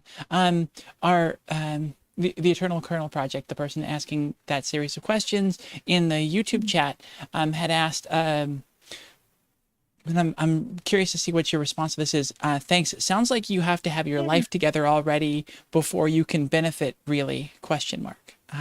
What are your thoughts on that? You know, the process and the mental health aspect. You know, having your response, not your responsibility, but having those. Wow, my brain just went out my ear again. But having that process that you had before of the list of your steps and your checklist that you go through, Yeah. having that discipline, is that a real key to having success in vocal feminization? Yes, but it is not 100% a barrier. So I'm quite curious to know as well what is meant by my life together. Is there an explanation of that? If the commenter could expand on that, I'd love that. But when it comes to the course itself, I break it down by phases. There's the principles for success, adjusting the voice and mastering the voice. The principles for success is getting your shit together. That's where we're looking at what beliefs might be holding you back, what fears are there, what's your motivation level with it. It's working with the unconscious mind to help get your motivation on track. All of these types of things that people don't generally teach, or they don't teach how to communicate to that level. Part of that is like tracking things like ability to keep track of your training. The accountability side of it is there as well in like the private Facebook group. It's like I get people to post every week what was their goal for the week before and how did they go with that. We do a debrief process of did I achieve it, yes or no? What was the reason? What's my response moving forward? What am I going to do differently? And setting the goals on a weekly basis as well in a way that's manageable for you. So some people will prefer to sit down and do like, an hour of training in like a setting. Other people, that's like nails on a chalkboard. And so for those people, sometimes we do like we'll make associations to certain things. We'll habit stack things. Something that worked really well for my partner in training her voice was every time she was on Minecraft, she would practice her voice. And part of that I teach as well around like the habit psychology, and it's essentially hacking your mind to develop that discipline, is so, so important, because otherwise I'm just throwing vocal exercises at you while you're in a dysregulated state and going, hope you're able to do that. Good luck. And I never want to do that. I never want to leave people in the lurch with that. So for me, it depends on what life together means, because I'm going like, if you're homeless and you don't have an internet connection, then yeah, you probably need to have your life a little bit more together in order to devote time to vocal training. So I don't know. I feel like I need to know the level there, if that makes sense. I really think that you hit it in a key regard. They did respond, there is accountability built in. Can we hear more about that? I feel like you covered it pretty well, and I think the whole issue is just those internal barriers, and I am terrible about sticking to a to-do list and those sorts of things. But I also, like, with the right tools and the right reminders in place and built in, I think that it can be easy. Not everybody can start an interview program where they get to work on their voice every week, or have some of those other things. And especially if someone's closeted and they're working on it in a finite period and not able to continue to practice longer periods of time, I can see where it would be much more difficult. Yeah. Katie had asked, I talk all day for my job. What can I do to help keep my voice from getting tired?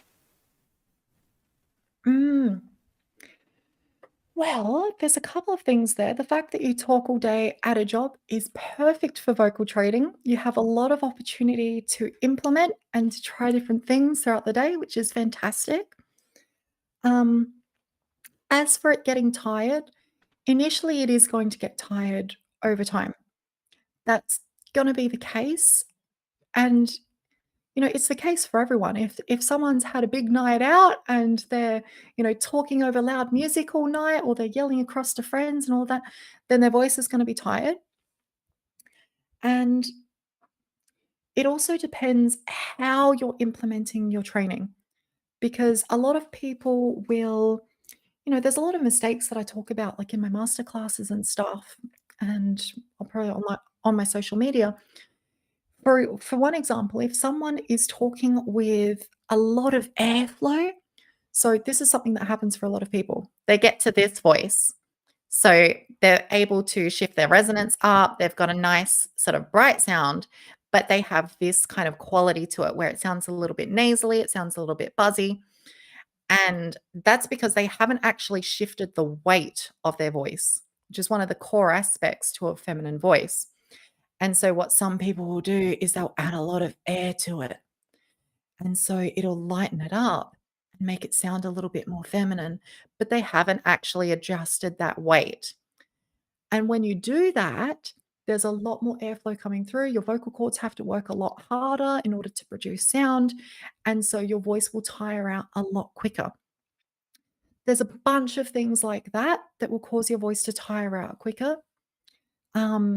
So a lot of what I talk about is creating efficient sound quality, making sure that you're putting in the least amount of effort for the most amount of output, always as relaxed as you can possibly make your throat.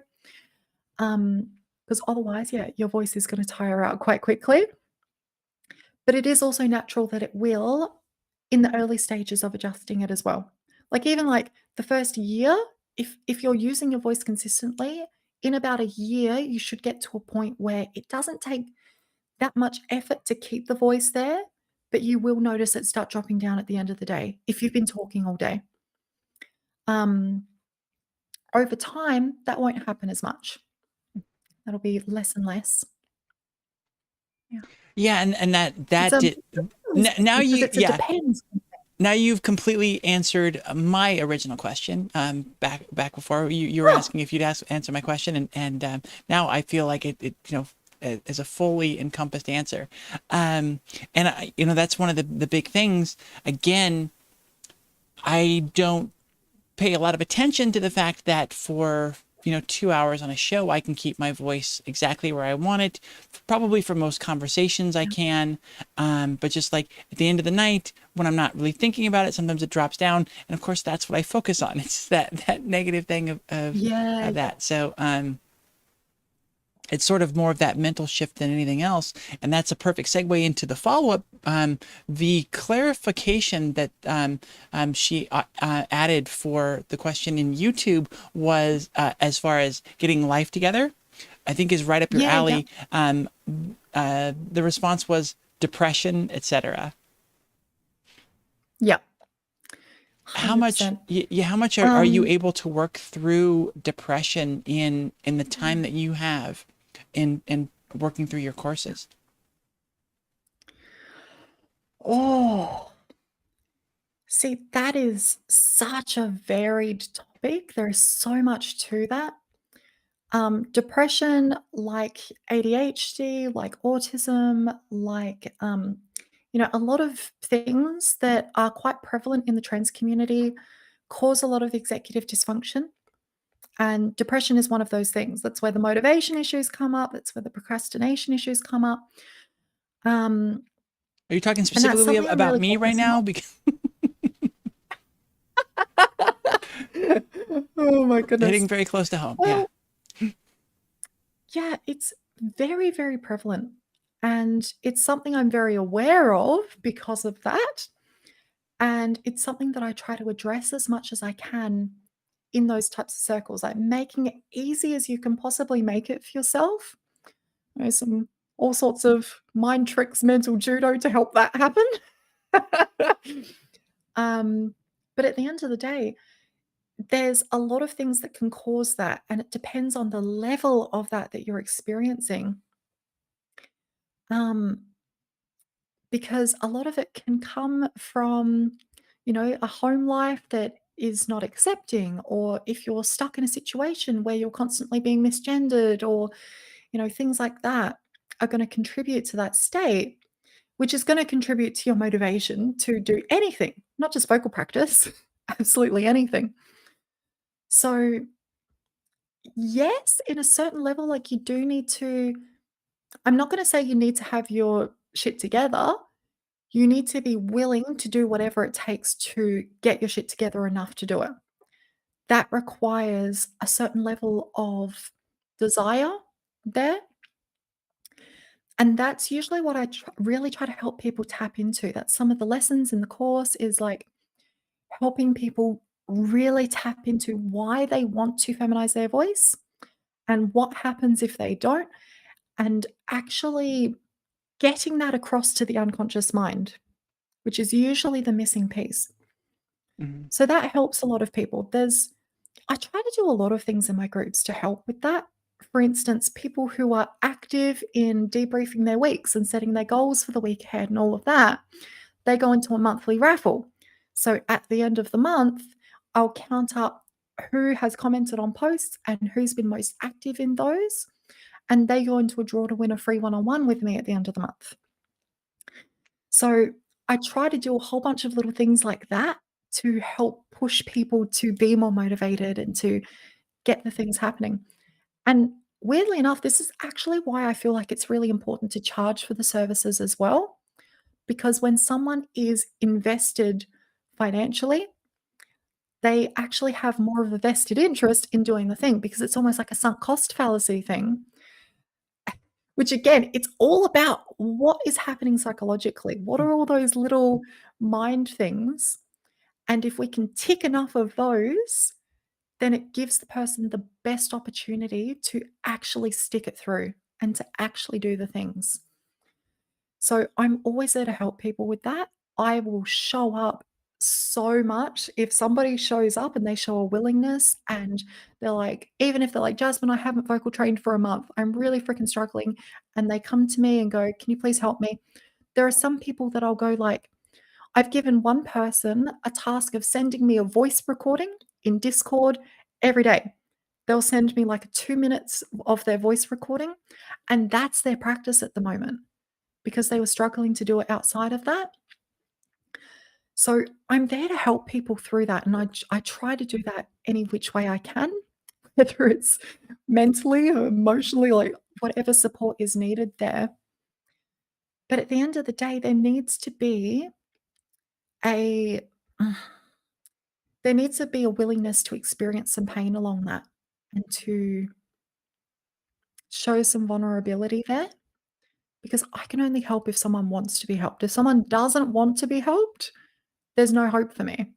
And I don't work with people who don't want to be helped, because then I don't achieve my goals Yeah, of helping people. And they also need to be motivated to do the self-care and to do the things that they need. They need to believe in themselves. They have to be at a point enough to believe in themselves that they deserve to do this, to stick with it. And I get the fact that the cost of it sort of forces some of that. Like, you've paid into this, like there's a big consequence for not following through on this. That is more than just, again, the kind of self-care that you lose out on. But I feel like that is something that has to be there, that motivation and that belief in yourself that you're good enough, you deserve this, to move forward. In saying that, that's the first things that show up in the course, is working on that. Because if you don't believe you're good enough to have a feminine voice, if you don't believe you deserve it, and this is like to transition as well, it's so much broader than just the voice. If you don't believe you deserve it, or you're not worth it, or whatever, that is a big old closed door on that potential timeline. So that's the first thing I work through with people, is building that belief in themselves to be able to actually do the thing.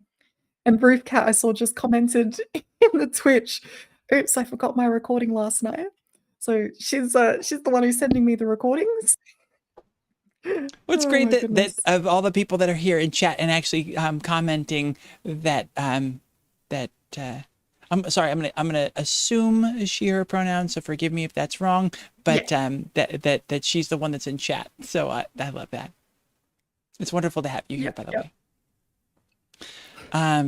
All right, so I don't think we have any more questions on that topic. We've got some fun silly questions.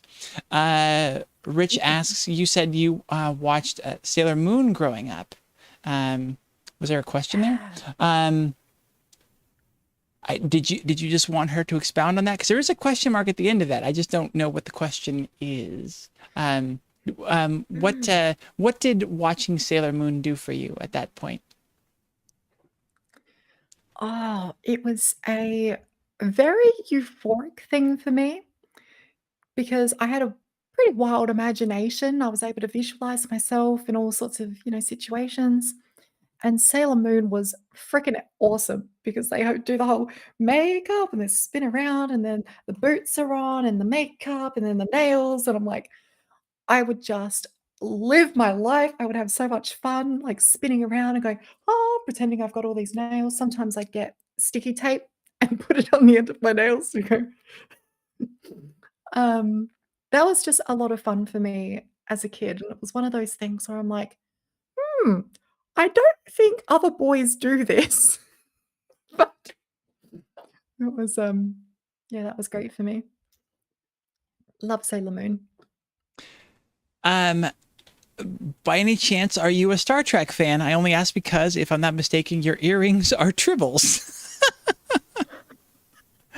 I love it. No, I actually haven't seen Star Trek. It's just absolutely frowned upon in the trans community, is it? But they're just pink pom-poms to me. Yeah, you have to. Well, I think it's the color that's coming through. They're brown and they're a little bit mottled on the camera here. I love to give the guests a lot of crap if they haven't seen Star Wars. I know, like, that's sort of a typical kind of kid thing these days. It's shocking for someone of my age, but for you not to have seen any Star Trek, considering that there are 710 shows and 4.8 billion hours of content that they've put out there. If you haven't seen any of that, it has very little to do with the actual Star Trek thing. I guess I can't say that, but it's a very different vibe. Below Decks is a cartoon. Star Trek, and it is hilarious, and it's a completely different take on any of it. It's the ensigns and the underlings and what they go through, and so it puts a very funny tongue-in-cheek spin on the whole seriousness of the Star Trek series. So I would bet that would be a really fun way to get introduced and get entree into the whole Star Trek thing, if you ever decided that you might want to dip your toe there and build up some more of that nerd cred, get back on that. Oh my gosh. When to my partner, just don't ask her about Lord of the Rings.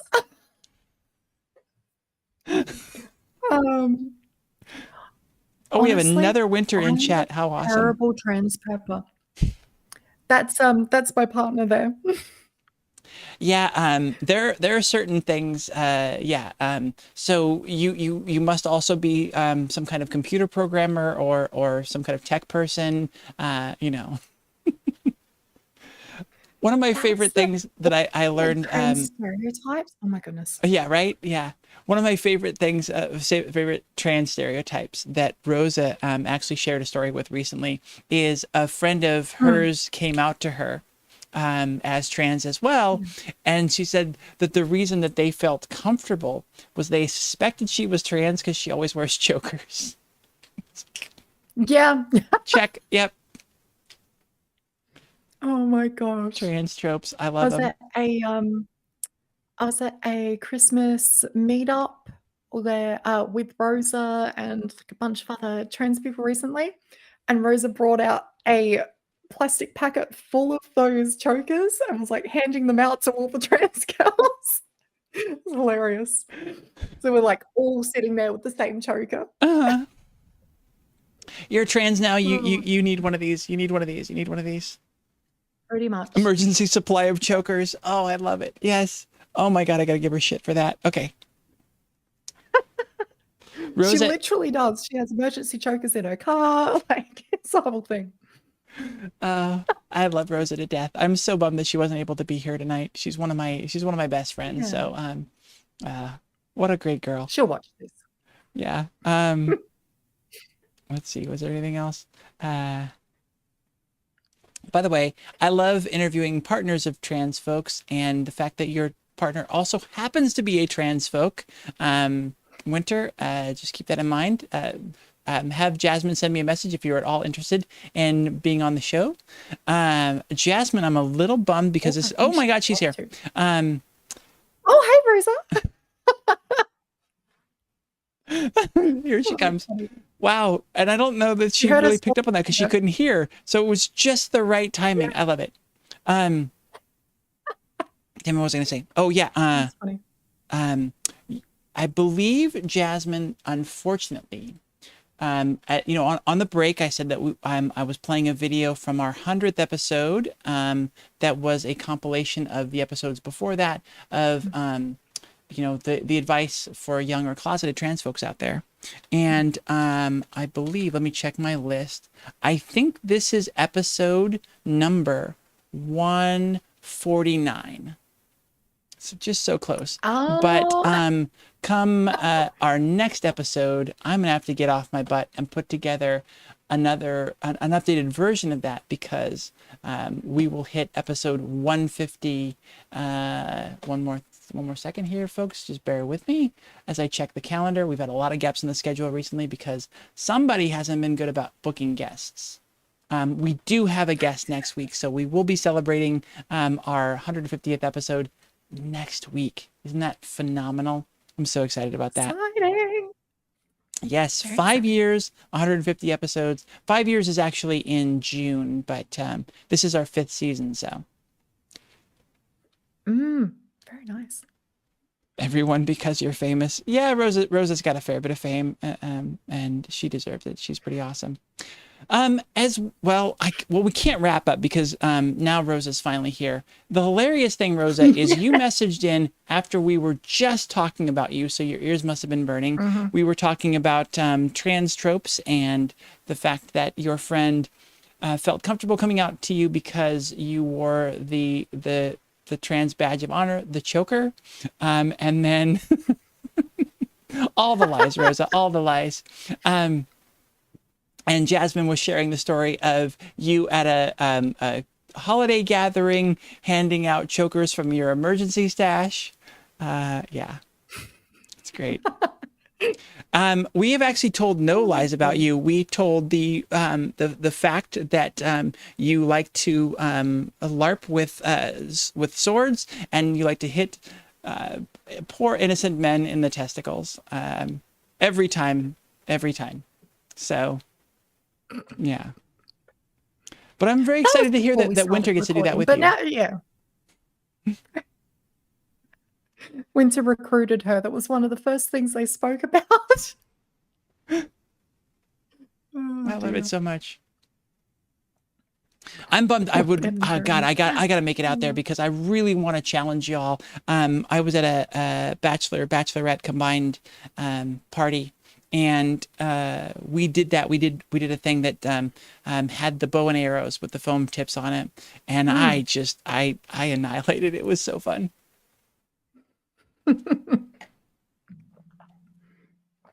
Excellent. Oh, we've got someone going to sleep. Good night. Thanks for joining us. Oh, Morning Wind and Winter Vespers are going to sleep. All right. You know how much I love you. Thank you so much for coming here, always being here, always supporting. Y'all are wonderful. Meowster themselves, you have a new username. Is this an additional one or you just changed the main one? Talk about being famous. The gender Meowster is here in chat. I love it. Arden tells that to everyone. You have a second account. Okay, yeah.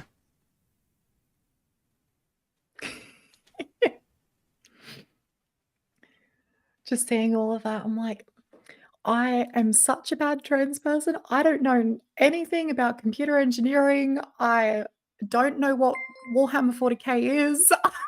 I don't wear tokens. I'm like, You don't have yeah, your it's septum terrible. I don't piercing. have a bahaj. You don't know anything about No. Star Wars or Star Trek. Well, we didn't actually talk about Star Wars. Were you on Star Wars?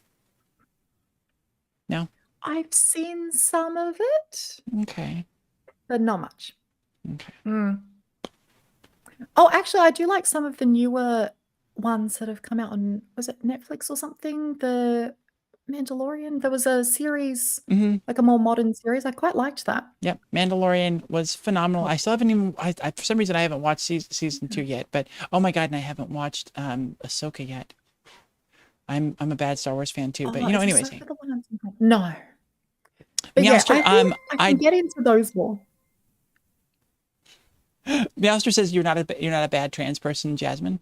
You're still welcome as part of the club. thank you. Menenja, oh my god, did I miss Menenja raided with a party of 7. Thank you for the raid and for bringing in some wonderful people. We're just towards the tail end, but I think we can probably drag things out. Jasmine, do you have much more time? Yeah, I've basically coined today as recording day. Okay. For me. Yeah, you've already done your show, and we're pretty much at the end of this show. Yeah. But we've got some great people coming in chat. So let's do a quick recap. Jasmine is a person that has been through a lot of trauma in her early days. Survived a lot of bullying. Had some mental health issues. Actually was checked in. And was dealing with some suicidal ideation challenges and things like that. Survived that, made it through, and has been able to thrive, and now does coaching and consulting for voice feminization. Do you just work the one way? Is it feminization? I don't know. We specifically covered that. I'm assuming. Yeah, I do feminization specifically at the moment. And then your other coaching is sort of mental health related. Yeah. Really all about working with the unconscious mind. I do a lot of experiential processes to help people process past trauma and to shift beliefs about not being good enough or not worthy of love or whatever comes up from that. Teaching people the power of language, how to set goals, how to, shift certain things in their unconscious mind to make it easier to achieve their goals. Mm-hmm. So, yeah, lots of stuff around that. So you started fairly early on, really early on, actually, compared to someone like me, a dinosaur, on social media and YouTube, documenting your journey through HRT and things like that. How has being an adult and doing some of these very adult things, having a consulting, having this coaching, how do some of those old videos sit for you? Do you find any challenges in having some of those old things public? I definitely do cringe at some of them because I started doing them when I was like 14 and I had some strong opinions. I feel like my language was very cringy. So I do like to still have them there because there's a lot of young people that connect with that and relate to that and all of that. But watching back from a video back then to say like one made today, very, very stark difference. Yeah, it's so funny because I was trying to. It's so hard to document transition for a lot of us because it is, even in the moment, it's cringeworthy. And we have a lot of those mental hangups, the internalized transphobia, just deep feelings of inadequacy, and then of course just from sort of the nature of being trans that our experience isn't valid. We're not trans enough. We don't deserve to be able to live this life and be ourselves. And so yeah, it's is very difficult for us, and that's why I love your story. What are some of those keys for you, like making it through those things, making it through those cringeworthy experiences to find success? Yeah.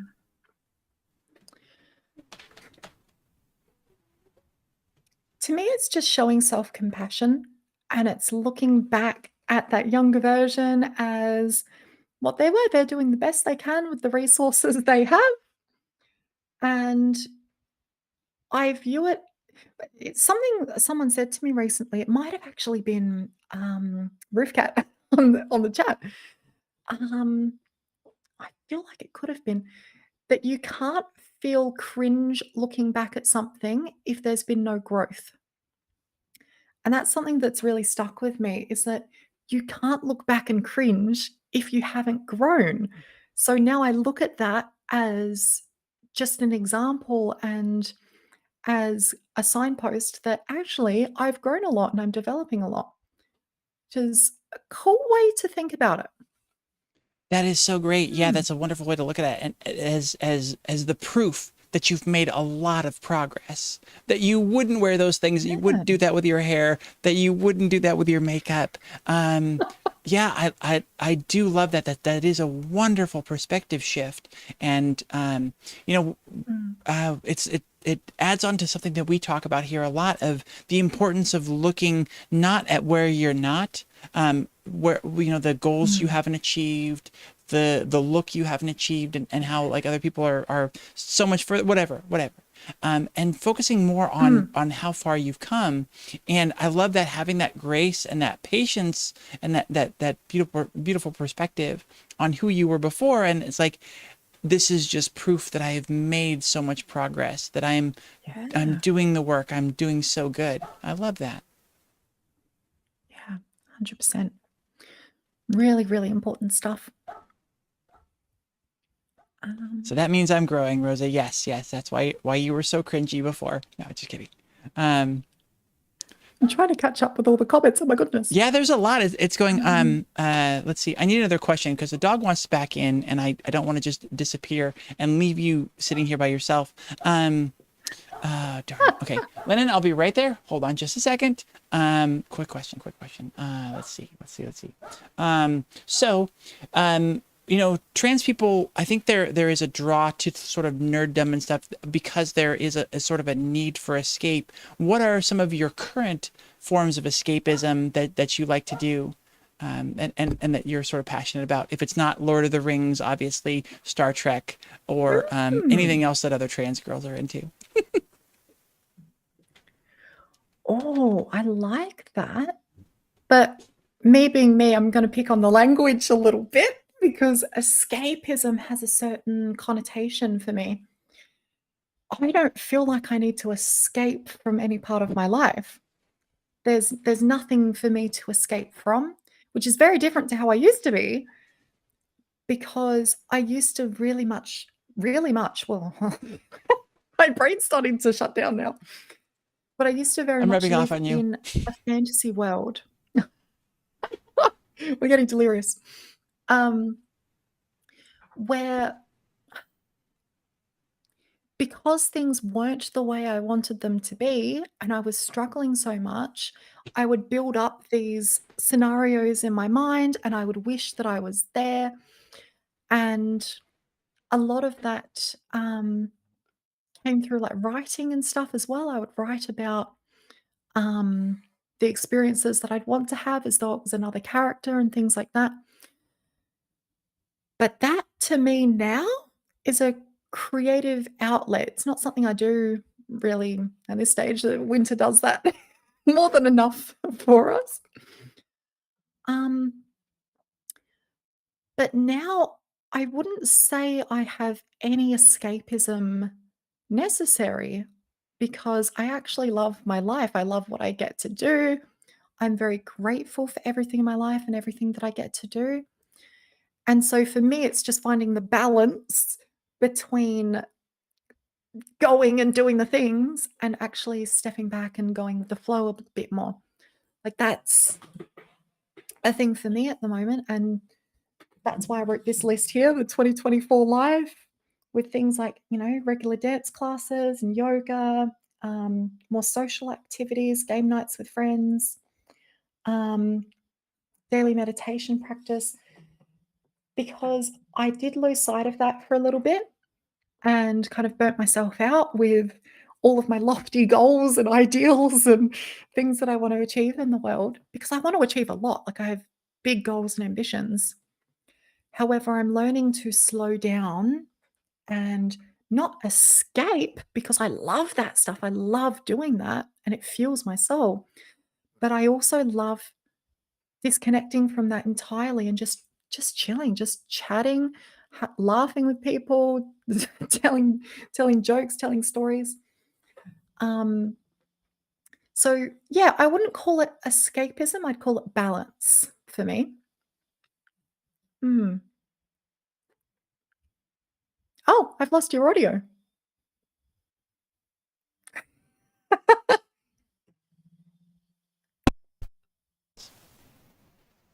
We knew at some point it would have to happen. Your There'd be microphone was off? Yeah, baby.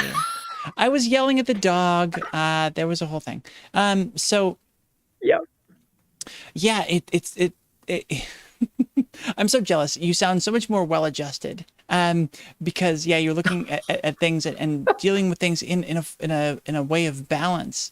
I still find myself relying on I'm still playing my Fortnite, Rosa, and I feel like there's a fair few days where it's an escape, where I need to shut off because I'm burning out. I think if nothing else, on the pressure, like you were talking about, of trying to achieve the lofty goals. And I even sort of stumble on like how to start. They seem big, and I feel blocks, and then I need to escape into something else to break myself out of that brain, instead of working in the time to focus on the things that I need to do and I want to do, and focusing on the small steps, especially, which I really like from what you've said, and then balance that with time that is specifically dedicated to balance, to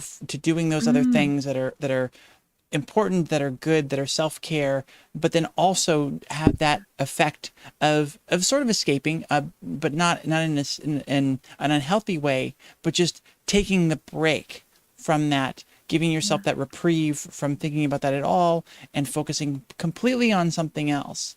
I feel like that compartmentalization that's happening there is really important, and looking at it all, the whole picture, as a practice of balance is really important. So another thing that I'm gonna have to take very strongly to heart and work on. Our words have a lot of power. So that's something I'll pick people up on all the time and go, because even for me, the word, like using escapism as the example there, all the time we are creating unconscious images and we're creating associations to words and everything, and it all happens unconsciously. So we delete information, distort information, generalize information. It runs through all of our biases. It runs through all of our past experiences, our beliefs, our values, all of that. And then it creates a very quick image in our mind, which creates a feeling, which ultimately creates our actions and what we do in the world. So that process that goes on behind the scenes, I always like to try to make people aware of that and understand that, because then you can pick up on those little things and go, oh, escapism? What image comes to my mind when I think of that? I actually think of myself feeling anxious and wanting to get away from where I am. And I don't feel like that in my life, like almost ever nowadays. It's beautiful. So to me, that image that comes up and the feeling that comes with that is not something that's helpful for me. And so I would look at, how can I reframe that?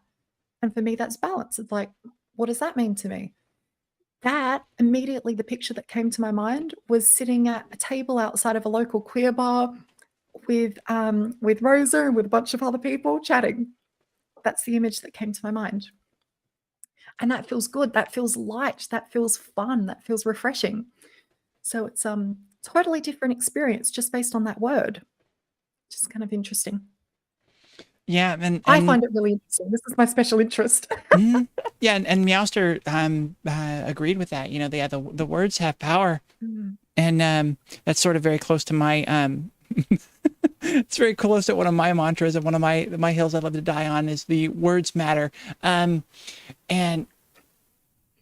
I think that's so interesting in this discussion to remember how much the words that we use to describe our experience, the things that we're doing, and how we're handling things, the words themselves have so much power on our perspective on it, or at the very least, will suggest to us what it is that we're thinking subconsciously about our efforts and what we're doing, and gives us a really good clue into the areas we need to work on and where we're having the negative self-talk and the negative thoughts.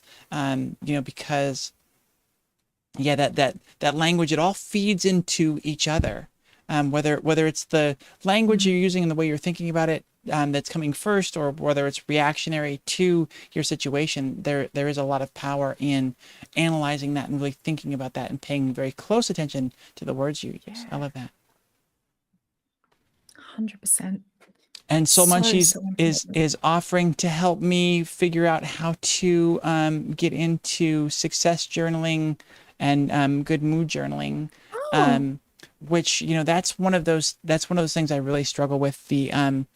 The homework in therapy, the positive mantras, the visualizations. I think that's one of those areas where I personally still run into those feelings of inadequacy or not make up a word, undeservedness towards the things that I want and want to achieve.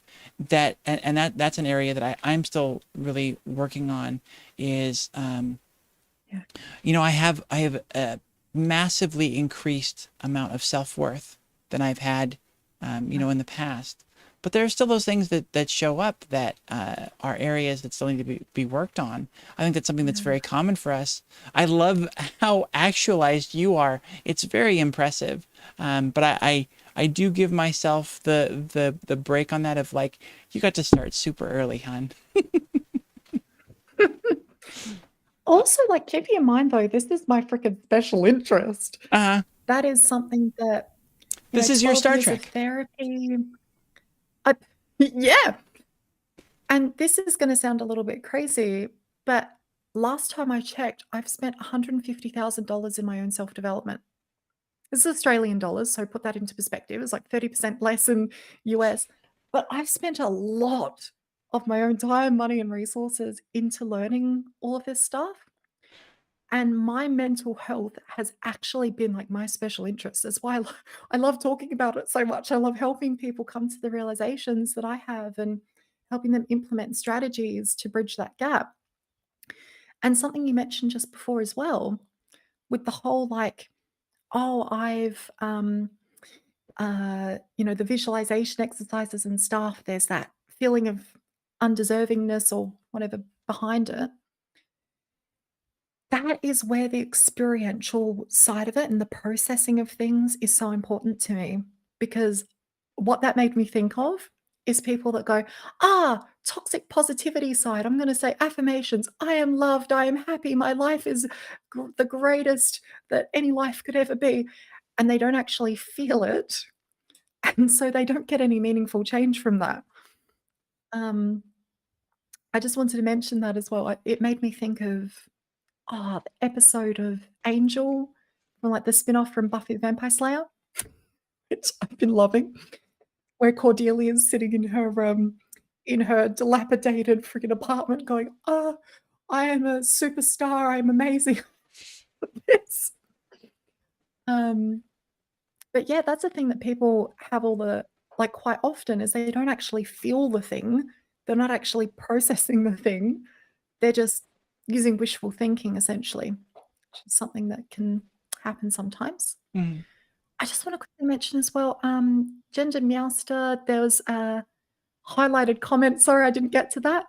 Do I work with folks outside of Australia for voice coaching? Yes. Most of my clients are actually US based. I obviously have a few Australians as well. I have a bunch of Europeans, some like from Germany or from Norway. There's like a whole bunch of different areas. So Have you seen much difference in your experience with people from different countries in the let's call it baggage that they bring, the sort of personal barriers that are there to their growth and some of the things that you have to work through? no. No? Short answer, no. Because a lot of that stuff is very much human experience. And I think a lot of it comes from online as well, like specifically hate comments and stuff. It's very much like an online thing for a lot of people. Mhm. So a lot of the barriers that come up can be quite similar. And yeah, it's human stuff. Humans have a bias to disempowerment and a bias to victimhood because our brains are literally wired to look for the negative in order to keep us safe. Because if we looked for all the positive things all the time, we could be walking through a really dangerous freaking alley in the middle of the night where someone's walking at us with a knife and we'd go, oh, that's a nice building, while someone's coming up to stab us. So it's Oh actually wow, not what a pretty helpful for our knife you have. survival. Yeah. Yeah, legit.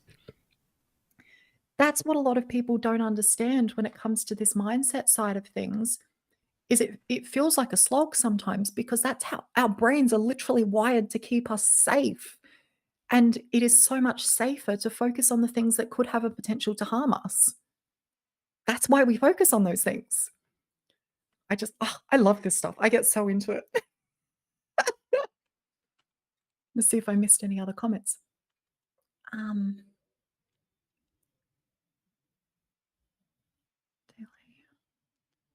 Rosa says she has a sword, and so I of course responded that I have two. So there you go. I have not hit a single person in the genitals with my sword, though, Rosa. So I don't know which of us is that puts ahead. But, you know,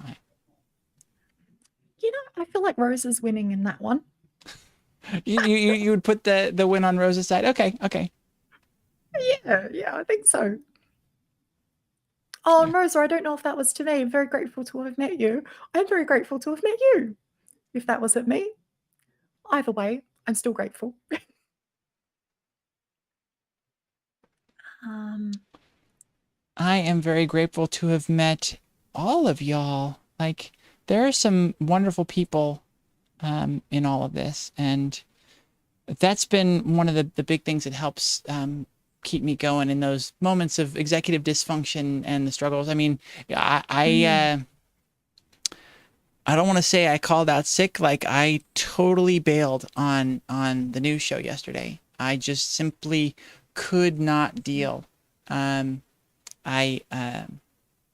don't know. I just had an anxiety about doing the work, and it's very simple. I read articles, I sort of rewrite them a little bit, and then I deliver them to folks.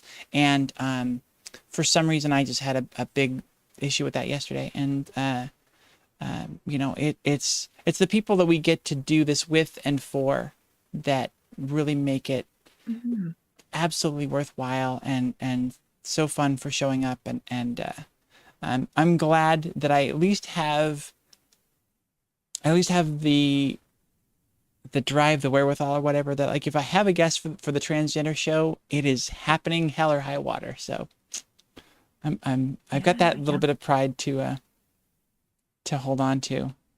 What Winter is your clone? Is that what you said? Oh, Rose's clone, yeah. I seem to be the clone of Elise. Oh. Oh my God, we love Elise so much too. Winter. It was only recently that I learned that just letting yourself feel your emotions is part of processing them. Blew my mind. How have you only just realized that? You've lived with me for 2 years. Hey, we grow at our own pace. Like sometimes it's different for everybody. Yeah. I missed Oh, that it's comment. I don't funny. know where that one's at. We have a lot of similarities, especially in our partners. 'Cause Oh, autism. so much is. You have met 99 out of 100 nice people, but our bias will focus on the one outlier 100%. Yeah. Absolutely. Well, it's just like our brains will focus on that too with ourselves. Like you can do 99 Yeah. great things and achieve so many great things, and it's the one time you didn't. It's the one Mhm. time you not even failed, but you fell short of the expectations or where you think you should have been. That will Mm. dominate your thoughts and will sort of taint everything else. Yeah. That I was supposed to actually do something, not just like feel. Yeah. Oh my God, how much of it is that too, Jasmine, of just like thinking it can't be as simple as X. It can't be as simple as just allowing myself to feel my feelings. It can't be as simple as just setting a to-do list of go for a walk. You know, I mean, I'm assuming it's a big part of it, right? Just giving yourself that. Absolutely. Just backing off and giving yourself permission to just let it be smaller. Like focus on little things. Yeah. Well, a quote comes to mind, what you resist persists.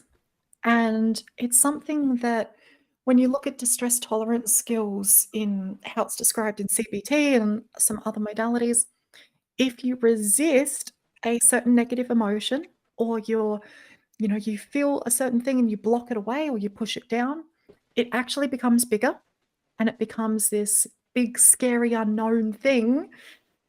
And it feels so much scarier to lean into it at that point. So the thing is, like, I want to preface this. If you've experienced a lot of trauma in your life, if you've had a lot of things that have built up over time that you have pushed down, that you've maybe dissociated, or you've, done what you can do the best of your abilities in order to stay alive and to stay here, there is a backlog of things to process. And so what happens, oh gosh, I'm going to get on my bloody soapbox for a second here. Because when we start to feel a certain emotion, just allowing ourselves to feel it is helpful in processing it. Yes. But if we're feeling a certain emotion and it's pulling with it 20 years of traumas and a backlog of other emotions that we've experienced, that brings itself into the present moment as well. And so when you feel that thing, if you allow yourself to feel into it and it brings all of that stuff with it, it can be super overwhelming, super, super dysregulating, and it can put you into a state of fight or flight. It can put you into a freaking panic attack because it's too much. And what happens over time is those little things, these what we would call triggers, come up over and over just enough so that we feel a little bit of it and then it goes away. And then we feel a little bit, it goes away. And that's the brain's natural process of trying to process those emotions and get you to a state of regulation without overwhelming you and putting you into a dangerous state. So talk therapy, CBT, certain things like that will help that process along a bit. However, a lot of traditional talk therapy does not actually work on processing the backlog. It works on the current feeling and learning how to identify that and logically identify where that's come from, bring greater levels of understanding to it, which is all very helpful things. However, a lot of people will find this is, my experience. I had 12 years of therapy and I was still at a point where I was not able to process my emotions. I had so many prior traumas and everything that I'd spoken about with therapists and I've tried to work through. But when I was triggered, it overwhelmed me. And the self awareness was almost like a kick in the teeth because it was like, I know where this is coming from. Like, yes, okay, my mom said this to me when I was younger, and this person said this, and I was bullied in this way. And that's why I'm feeling this way at the moment. And it was so freaking frustrating because I was like, why is it still here? I know where it's coming from. I know what I should be feeling, what I should be blah, blah, blah, blah. Why am I still feeling this? And for me, it was because I hadn't actually gotten the unconscious mind on board with that. This is a thing. Time doesn't exist in the unconscious mind. It doesn't know the difference between what's real or what's imagined. So when we have those little unconscious things coming up in those pictures, and particularly like if it's flashbacks to traumas and stuff, it puts our body and our mind in the present moment in the freaking same state that it was back then, which shuts off our cognitive function. So it's a double-edged sword, really. At least it was for me, was I had so much understanding and so much self-awareness, but I didn't know what the hell to do with it. That's where so much of the other like further growth and learning is that I've dived into, because that was a driver for me to go, you know what? How do I actually process this? How do I actually get myself to feel safe and to process these past traumas? And for me, because there was so much of it, 12 years of talk therapy maybe took it down, 50% by that time. And it was really helpful. It got me to the point where instead of being like imagining suicidal ideation and everything for 6 hours a day, it got down to maybe once a week, which is freaking phenomenal. Like that's absolutely amazing. But I knew there had to be something else. There had to be something else that I could do to work through that and to speed it up. And that's what I'm all about now, is like the unconscious mind works really quickly. I prefer to work with the unconscious mind and get those really quick changes, because then consciously, the purpose of the conscious work for me is being able to communicate it and being able to talk about it and express things in certain ways, explain concepts in certain ways. But you can't do that if the trauma is there, because then it's going to trigger you and you're going to feel all the feelings, and then it'll be word salad. You'll start shaking, you'll start sweating. And that used to be my experience. Whenever I talk about any of my freaking traumas, particularly in the domestic violence and everything that happened, I would just go into this state where I could not talk about it. I would shut off, I would dissociate, I would shake, I'd cry, it'd be this whole big reaction. And because I've processed that now, I can go into great detail about all the things that have happened, and I don't even feel my heart accelerate, because I actually know now, my unconscious mind knows that I'm safe now. But it's learning how to communicate that and actually get that across to the unconscious mind. And we can't do that with logic. That's the problem that most people experience, is they can't do it logically or rationally, because the unconscious mind, you might as well be speaking French to someone who only knows German. It doesn't work. Anyway, that's my little soapbox for No, and it's amazing. It's an amazing perspective, and it's very daunting, because it's like I'm still having a hard time processing. Okay, yes, I get it. I totally understand what you're talking about. That's why 20, 30 years later, I can think about a situation where something happened, something went wrong, and I feel like I said the wrong thing, or something was traumatic in some other way, and I instantly feel exactly the way I did then. It gives me the same amount of anxiety, even though not only did it happen 20, 30 years ago, but I've had this exact same experience reliving and rethinking about that dozens of times. And it's this feeling of being really stuck, and yeah, it's difficult as hell work to get over those and to figure that out. So that's something I'm still working on, and yeah, wish us all a lot of luck with that, because you have obviously progressed. You've leveled up significantly further than a lot of us have. We got a lot of stuff going on in chat about LARPing on Friday, which unfortunately, being in Southern California, I cannot make this Friday. Maybe one day. Oh, Rosa, can we work into Rosa and Elise wedding weekend a LARPing event?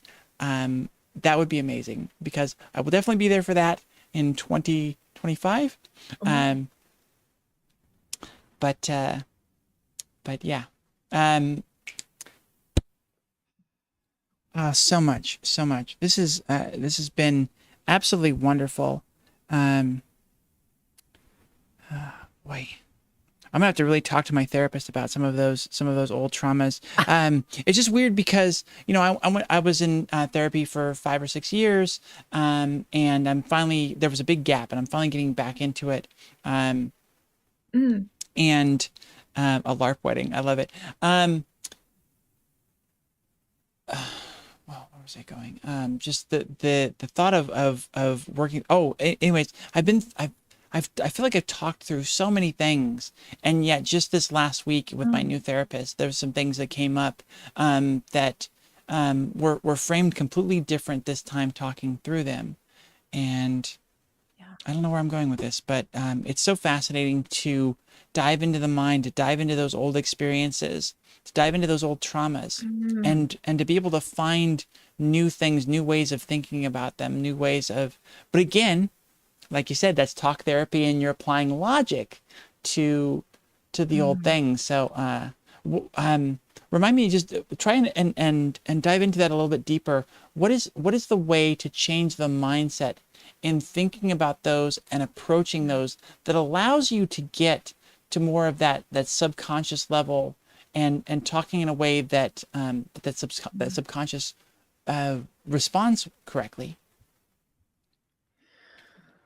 Oh, that's a big question. Oh my goodness.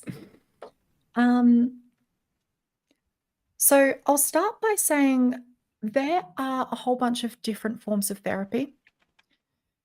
Most therapists, when they learn, if they go through like a psychology degree, or if they, go through a counseling degree, they might learn CBT, cognitive behavioral therapy. That is like considered the gold standard for working with people. It's very widely applicable. It can be used for all sorts of different, mental illnesses or sorts of things like that. And it's also not the only thing out there. Different things work for different people. Some people benefit a lot from cognitive behavioral therapy. They'll get a massive change from that. They'll soar with just that. However, I always encourage people to look at other forms of therapy as well. Dialectal behavioral therapy, looking into that, looking into EMDR, eye movement. I forget what the other part of it means, but look into other different forms of therapy. Schema therapy is one of my favorite therapy modalities out there. That's something that I dive into with a lot of my clients, actually, because it's a way that you can dissociate it from that person and still talk about the main underlying issues. So for some people, cognitive behavioral therapy will be really challenging, and it will get their defenses up, and they'll feel, they'll hold on to their things even more. Whereas with something like schema therapy, for example, you're talking about the schema. It's like, this schema that is called, self-punitiveness, or, whatever. This schema has these characteristics. This is how people cope with those things. They might surrender to it, they might overcompensate, they might avoid. And then it's talking about all of those things. And then essentially you just say to the client, hey, so does any of that relate to you? And then they're telling you what the situation is. So that I've found is a really good way of dissociating it from them and talking about the actual issue so that they can accept it easier. Things like acceptance and commitment therapy, fantastic for processing this kind of stuff. The therapy that I use for the most part with most people is timeline therapy. That's one of my freaking favorite things to do, because when I was processing, we're talking about the domestic violence side of things, there were some really traumatic experiences in my past where, I don't want to say too much because I know it's a trigger warning for a lot of people. It just how do I talk about that? Really, really horrible scene. Let's just say the house was more red than it was floorboard.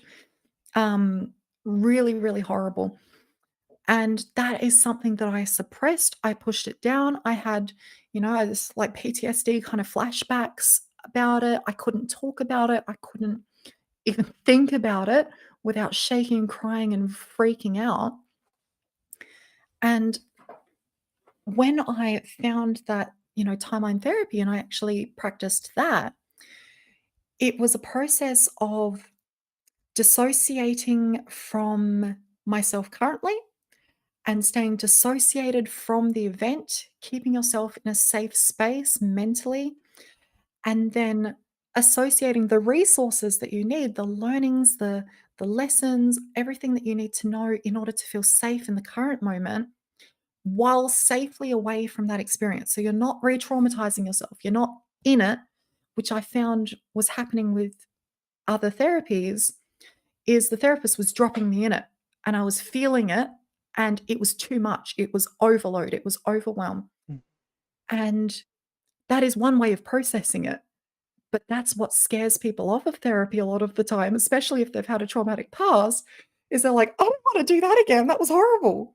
Well, and even if they're willing to explore that, like you said, just revisiting that trauma, and there's so much built up on it, it can put your Yeah. defenses up in a way where you're not cognitively actually able to get past it and work past it. You do stay stuck in it because of the intensity of the trauma.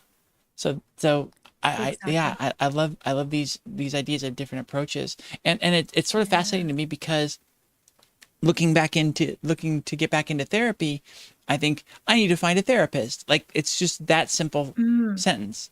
It isn't, oh, there are different types of therapy that can help in different ways. And what are the areas that I specifically need the most work in? And what type of therapist do I need to find? How do I seek that out? And so that's very fascinating to know that there's even more than just the basic therapy, the basic talk therapy that can help get through some of these traumas, and feeling stuck, feeling again like you're not making enough progress in therapy, like you're not doing a good enough job in therapy. It just adds on to the shame about it, and can chase you away. And so I think that's another really important message for people to keep in mind is not only is it possibly not the right therapist, it could be not even the right type of therapy for what you need to fix in the moment to get past in order for those other things to start working for you. Yeah. And I mean that If you don't feel safe, like, it needs to feel safe for you to actually process those things. That's why, like, the way I work with people is keeping everyone dissociated from it. And then only once they feel safe, they're associated to it.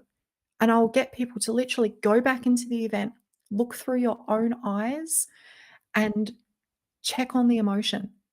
And the way that I do it, if I've done my job right, the person will go into the event and they'll go, there's no emotion there.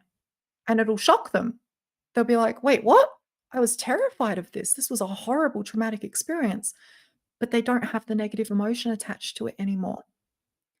Because the unconscious mind now knows that it's safe and it's not experiencing that anymore, which is the issue that comes up. So that, oh my gosh, I freaking love going into all of those types of things. It's so fun and exciting for me.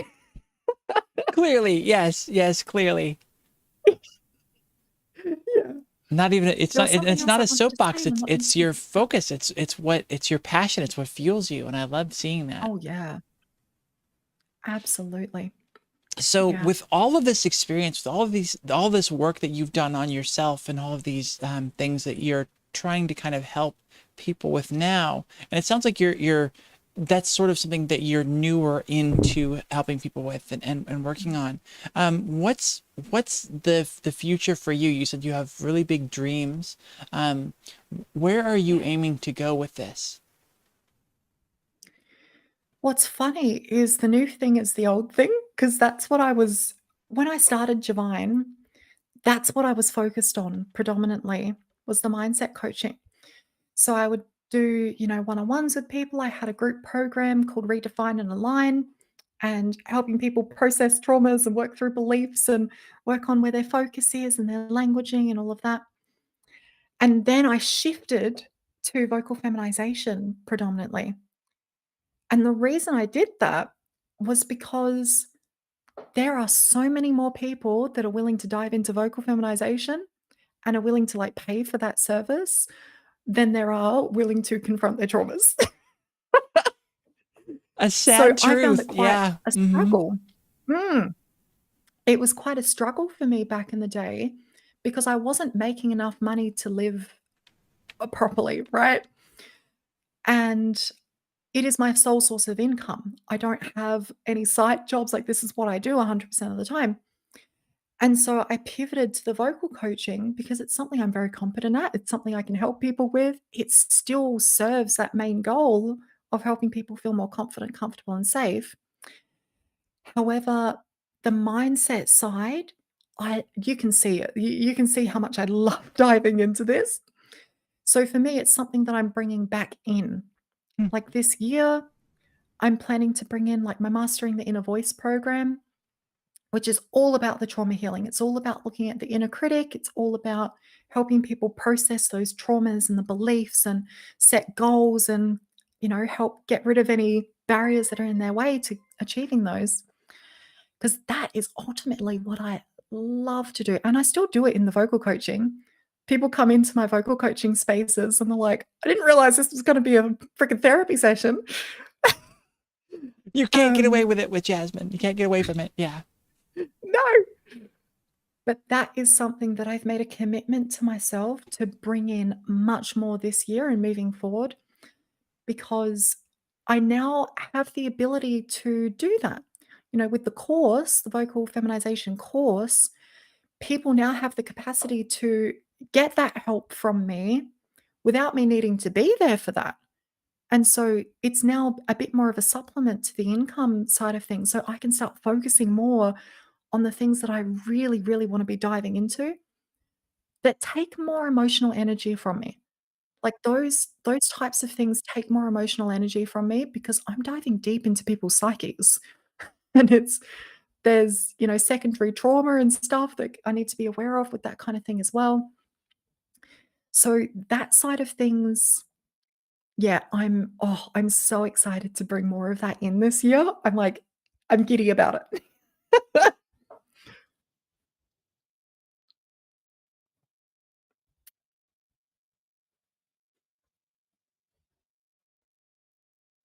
Mm.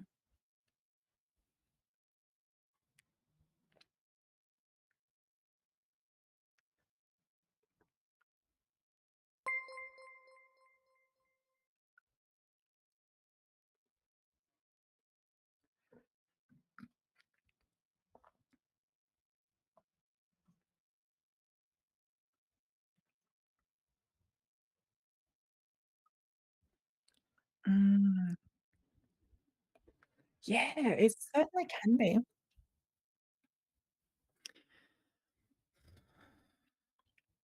For me, Hold on a second. I'm muted. I didn't have my microphone off. I muted the other button. Okay. So what I was talking about was that I heard you though. you did. Yeah, it was a different thing.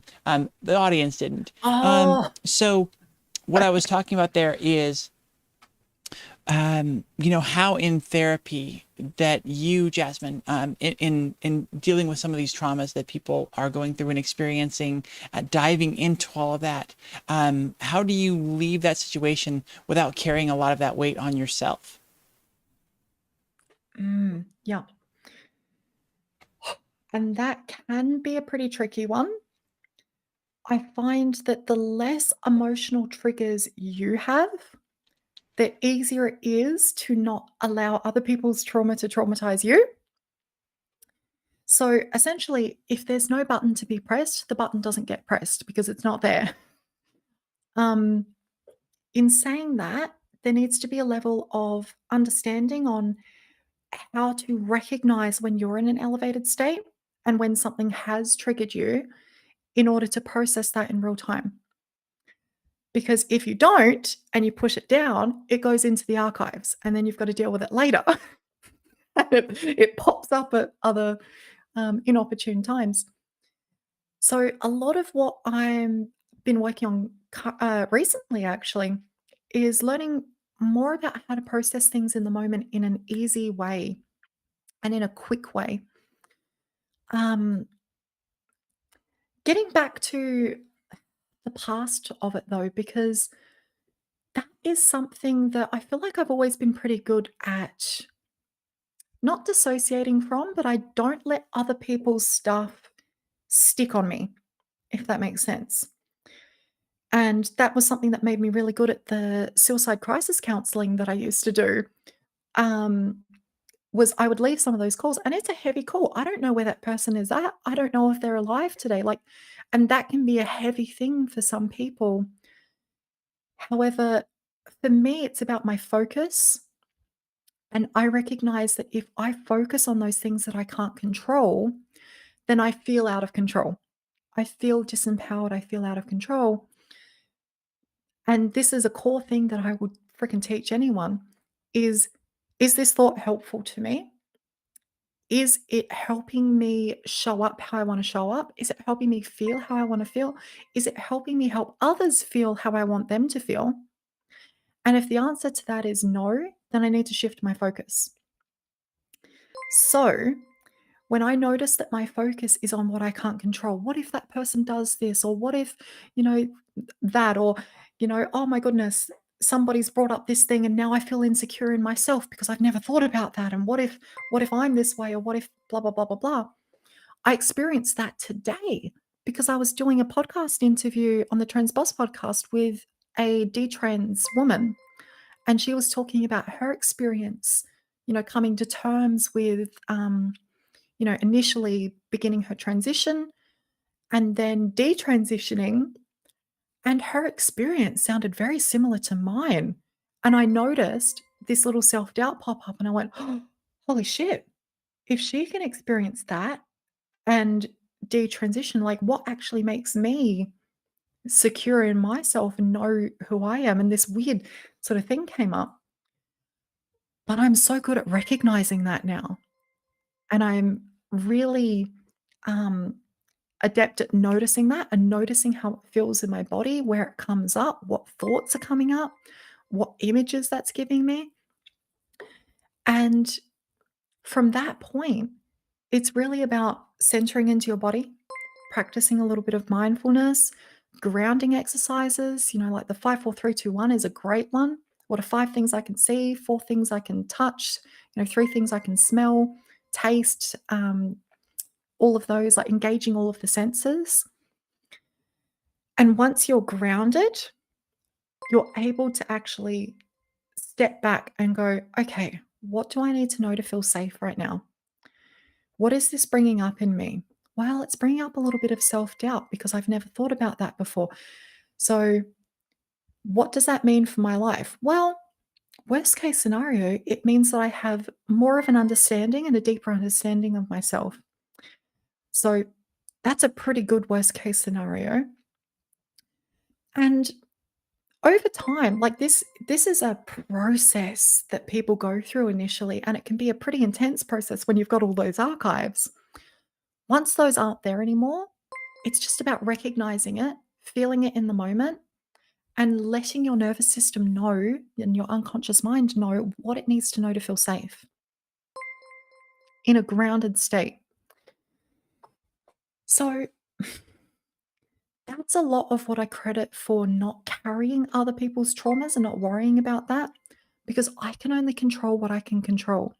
And if I allow that to throw me and to put me into a depressed state or to put me in a nervous state or whatever, I can't help people from that state. I can't fulfill my life purpose from that state. Therefore, it is not helpful to me and it's not helpful to other people. And so what can I choose to focus on instead? If it wasn't that, where could I shine the torch instead? And that's like, well, helping more people. I could focus on maybe even sharing my experiences, what triggered me and how I worked through that, how I'm processing that. I process things in real time, like on my podcast episodes and stuff as well, because I want to show people that actual process and how I live that. So that to me is very important. Hopefully that answers the question. I feel like I went on a little bit of a tangent there, but No, it's all great, and I'm sorry. I've been focusing on a bot raid that we have going on. So I see. we're getting thousands of followers from bots and things going on. So we haven't seen any nasty comments yet, but yeah. I'm mods. I'm sorry. I'm not familiar with how to block out them from popping on here. Oh, Gender Meowster, I've turned on shield mode, so we won't. So turned off the alerts here on the screen, but it would be nice to be able to turn them off from the chat. Yeah. So, anyways, it may have stopped. Always fun. Always fun stuff. But yeah, thank you so much for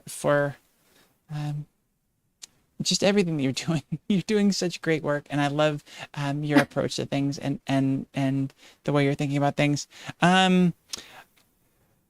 Rosa, do we have anything else we can really do about this? Only those following for 3+ months can chat. Yeah, Meowster, I was looking for it and I couldn't find the thing where you can change the time. Did they change the mod settings so you can it used to be where you could set like 5 minutes, 1 minute, those delays and stuff, and I couldn't find that. But it'd be great to get rid of all of those alerts popping up in chat.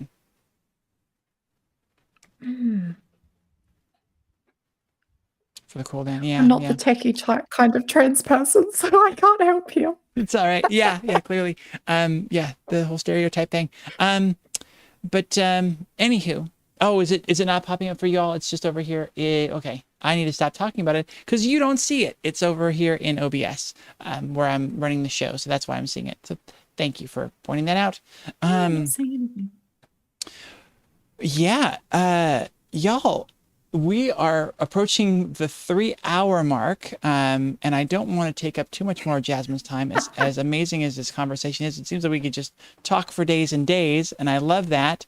And we'll have to keep things going after this. But unless anybody else has anything in chat to ask, any last minute questions? For now, is there anything else that you'd like to plug or talk about before we end things, before we close up?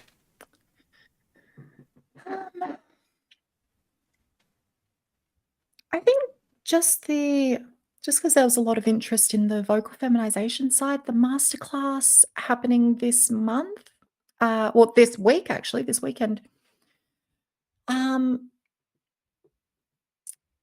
What I was thinking, I didn't actually plan it, but I was going to get a % off code, like a 50% off code for people to join in on that.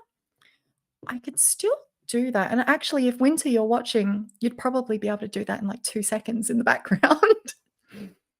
Because yeah, I want to make sure that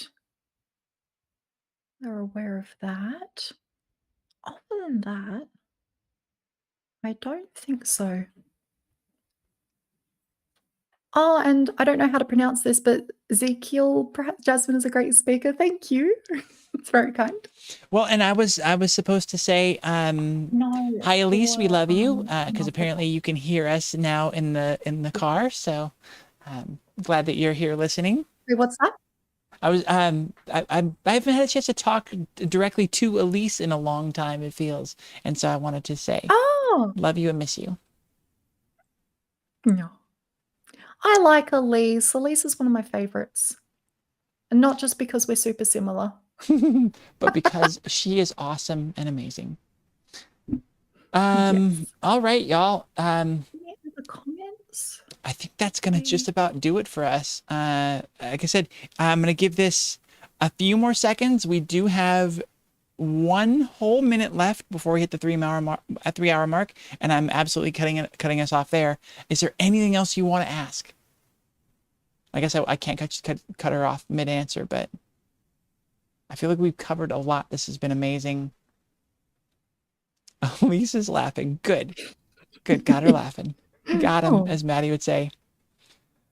All right. Well, Jasmine, what an amazing night this has been. Thank you so much for coming on the show. Thank you, Rosa, for putting us in contact and suggesting Jasmine as a guest. Yeah, I hope you all have a great time LARPing on Friday. But yeah, again, Jasmine, thank you so much for coming and sharing so many deep and wonderful insights. It's been great having you. No problems. One thing I'll say quickly is message me on Instagram. Like if you're from here, message me Transverse on Instagram and I'll get you a 50% off code if you want to come to the masterclass. Oh, Winter's got the code, but she can't put it in chat because of the bot rate thing. Oh, the bot rate, yeah. Stupid. Oh, it's Transverse 50, but yeah, message me and I'll send it to you if you want. Wonderful. Yeah, that's all from me. That's such a great thing. Thank you so much for that. I think that the Eternal Colonel, who had asked the questions before, has left to go to sleep, but we'll have to see if we can get that to them regardless, because that's awesome. So just DM you on Instagram the code Transverse for a discount on how much of a discount on your masterclass? 50%. 50? That is massive. Thank you so much for that. We really appreciate it. All right, y'all. Oh, code for discount Transverse 50. There we go. It's incredibly generous, and we appreciate it so much. All right, Roofcat, Jenner Meowster, Jenner's Meowster's whole clan, the whole Clouder, Rosa, everybody else that's been here in chat. We love you so much. Thank you so much for being here. Quickly before we go, I'm gonna let Jasmine go. We'll just hang out. So I'll see you in a bit, Jasmine. Who should we raid? Let me know who we should raid, and we will do that real quick. I don't know who is on. I haven't been paying attention to it. Thank you for putting in the website, Meowster. Does anybody have any insight into who is currently streaming, who we would raid over to? Is there anybody in the Clouder that's currently streaming that we should give some love to?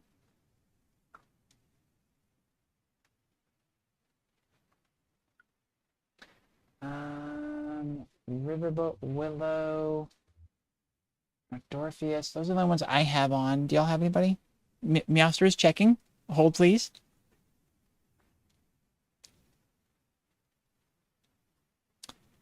It's always a little bit of a struggle to find the perfect person to raid to, especially when it's this late into the show.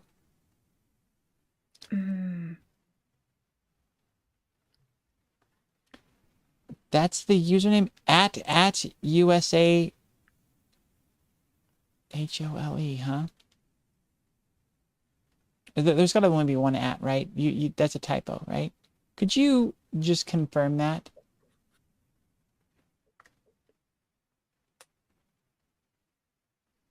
Hey, babe. There we go.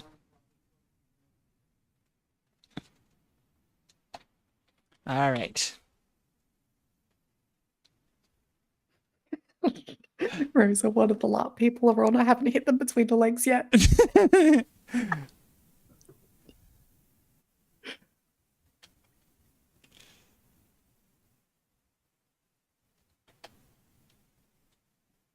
Did that work?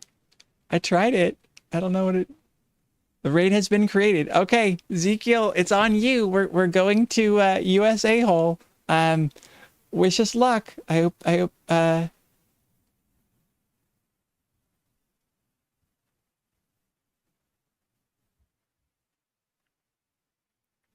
what just happened to Meowster?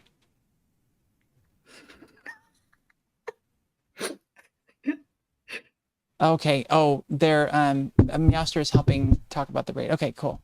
Anyways, did we raid yet already? Did that happen?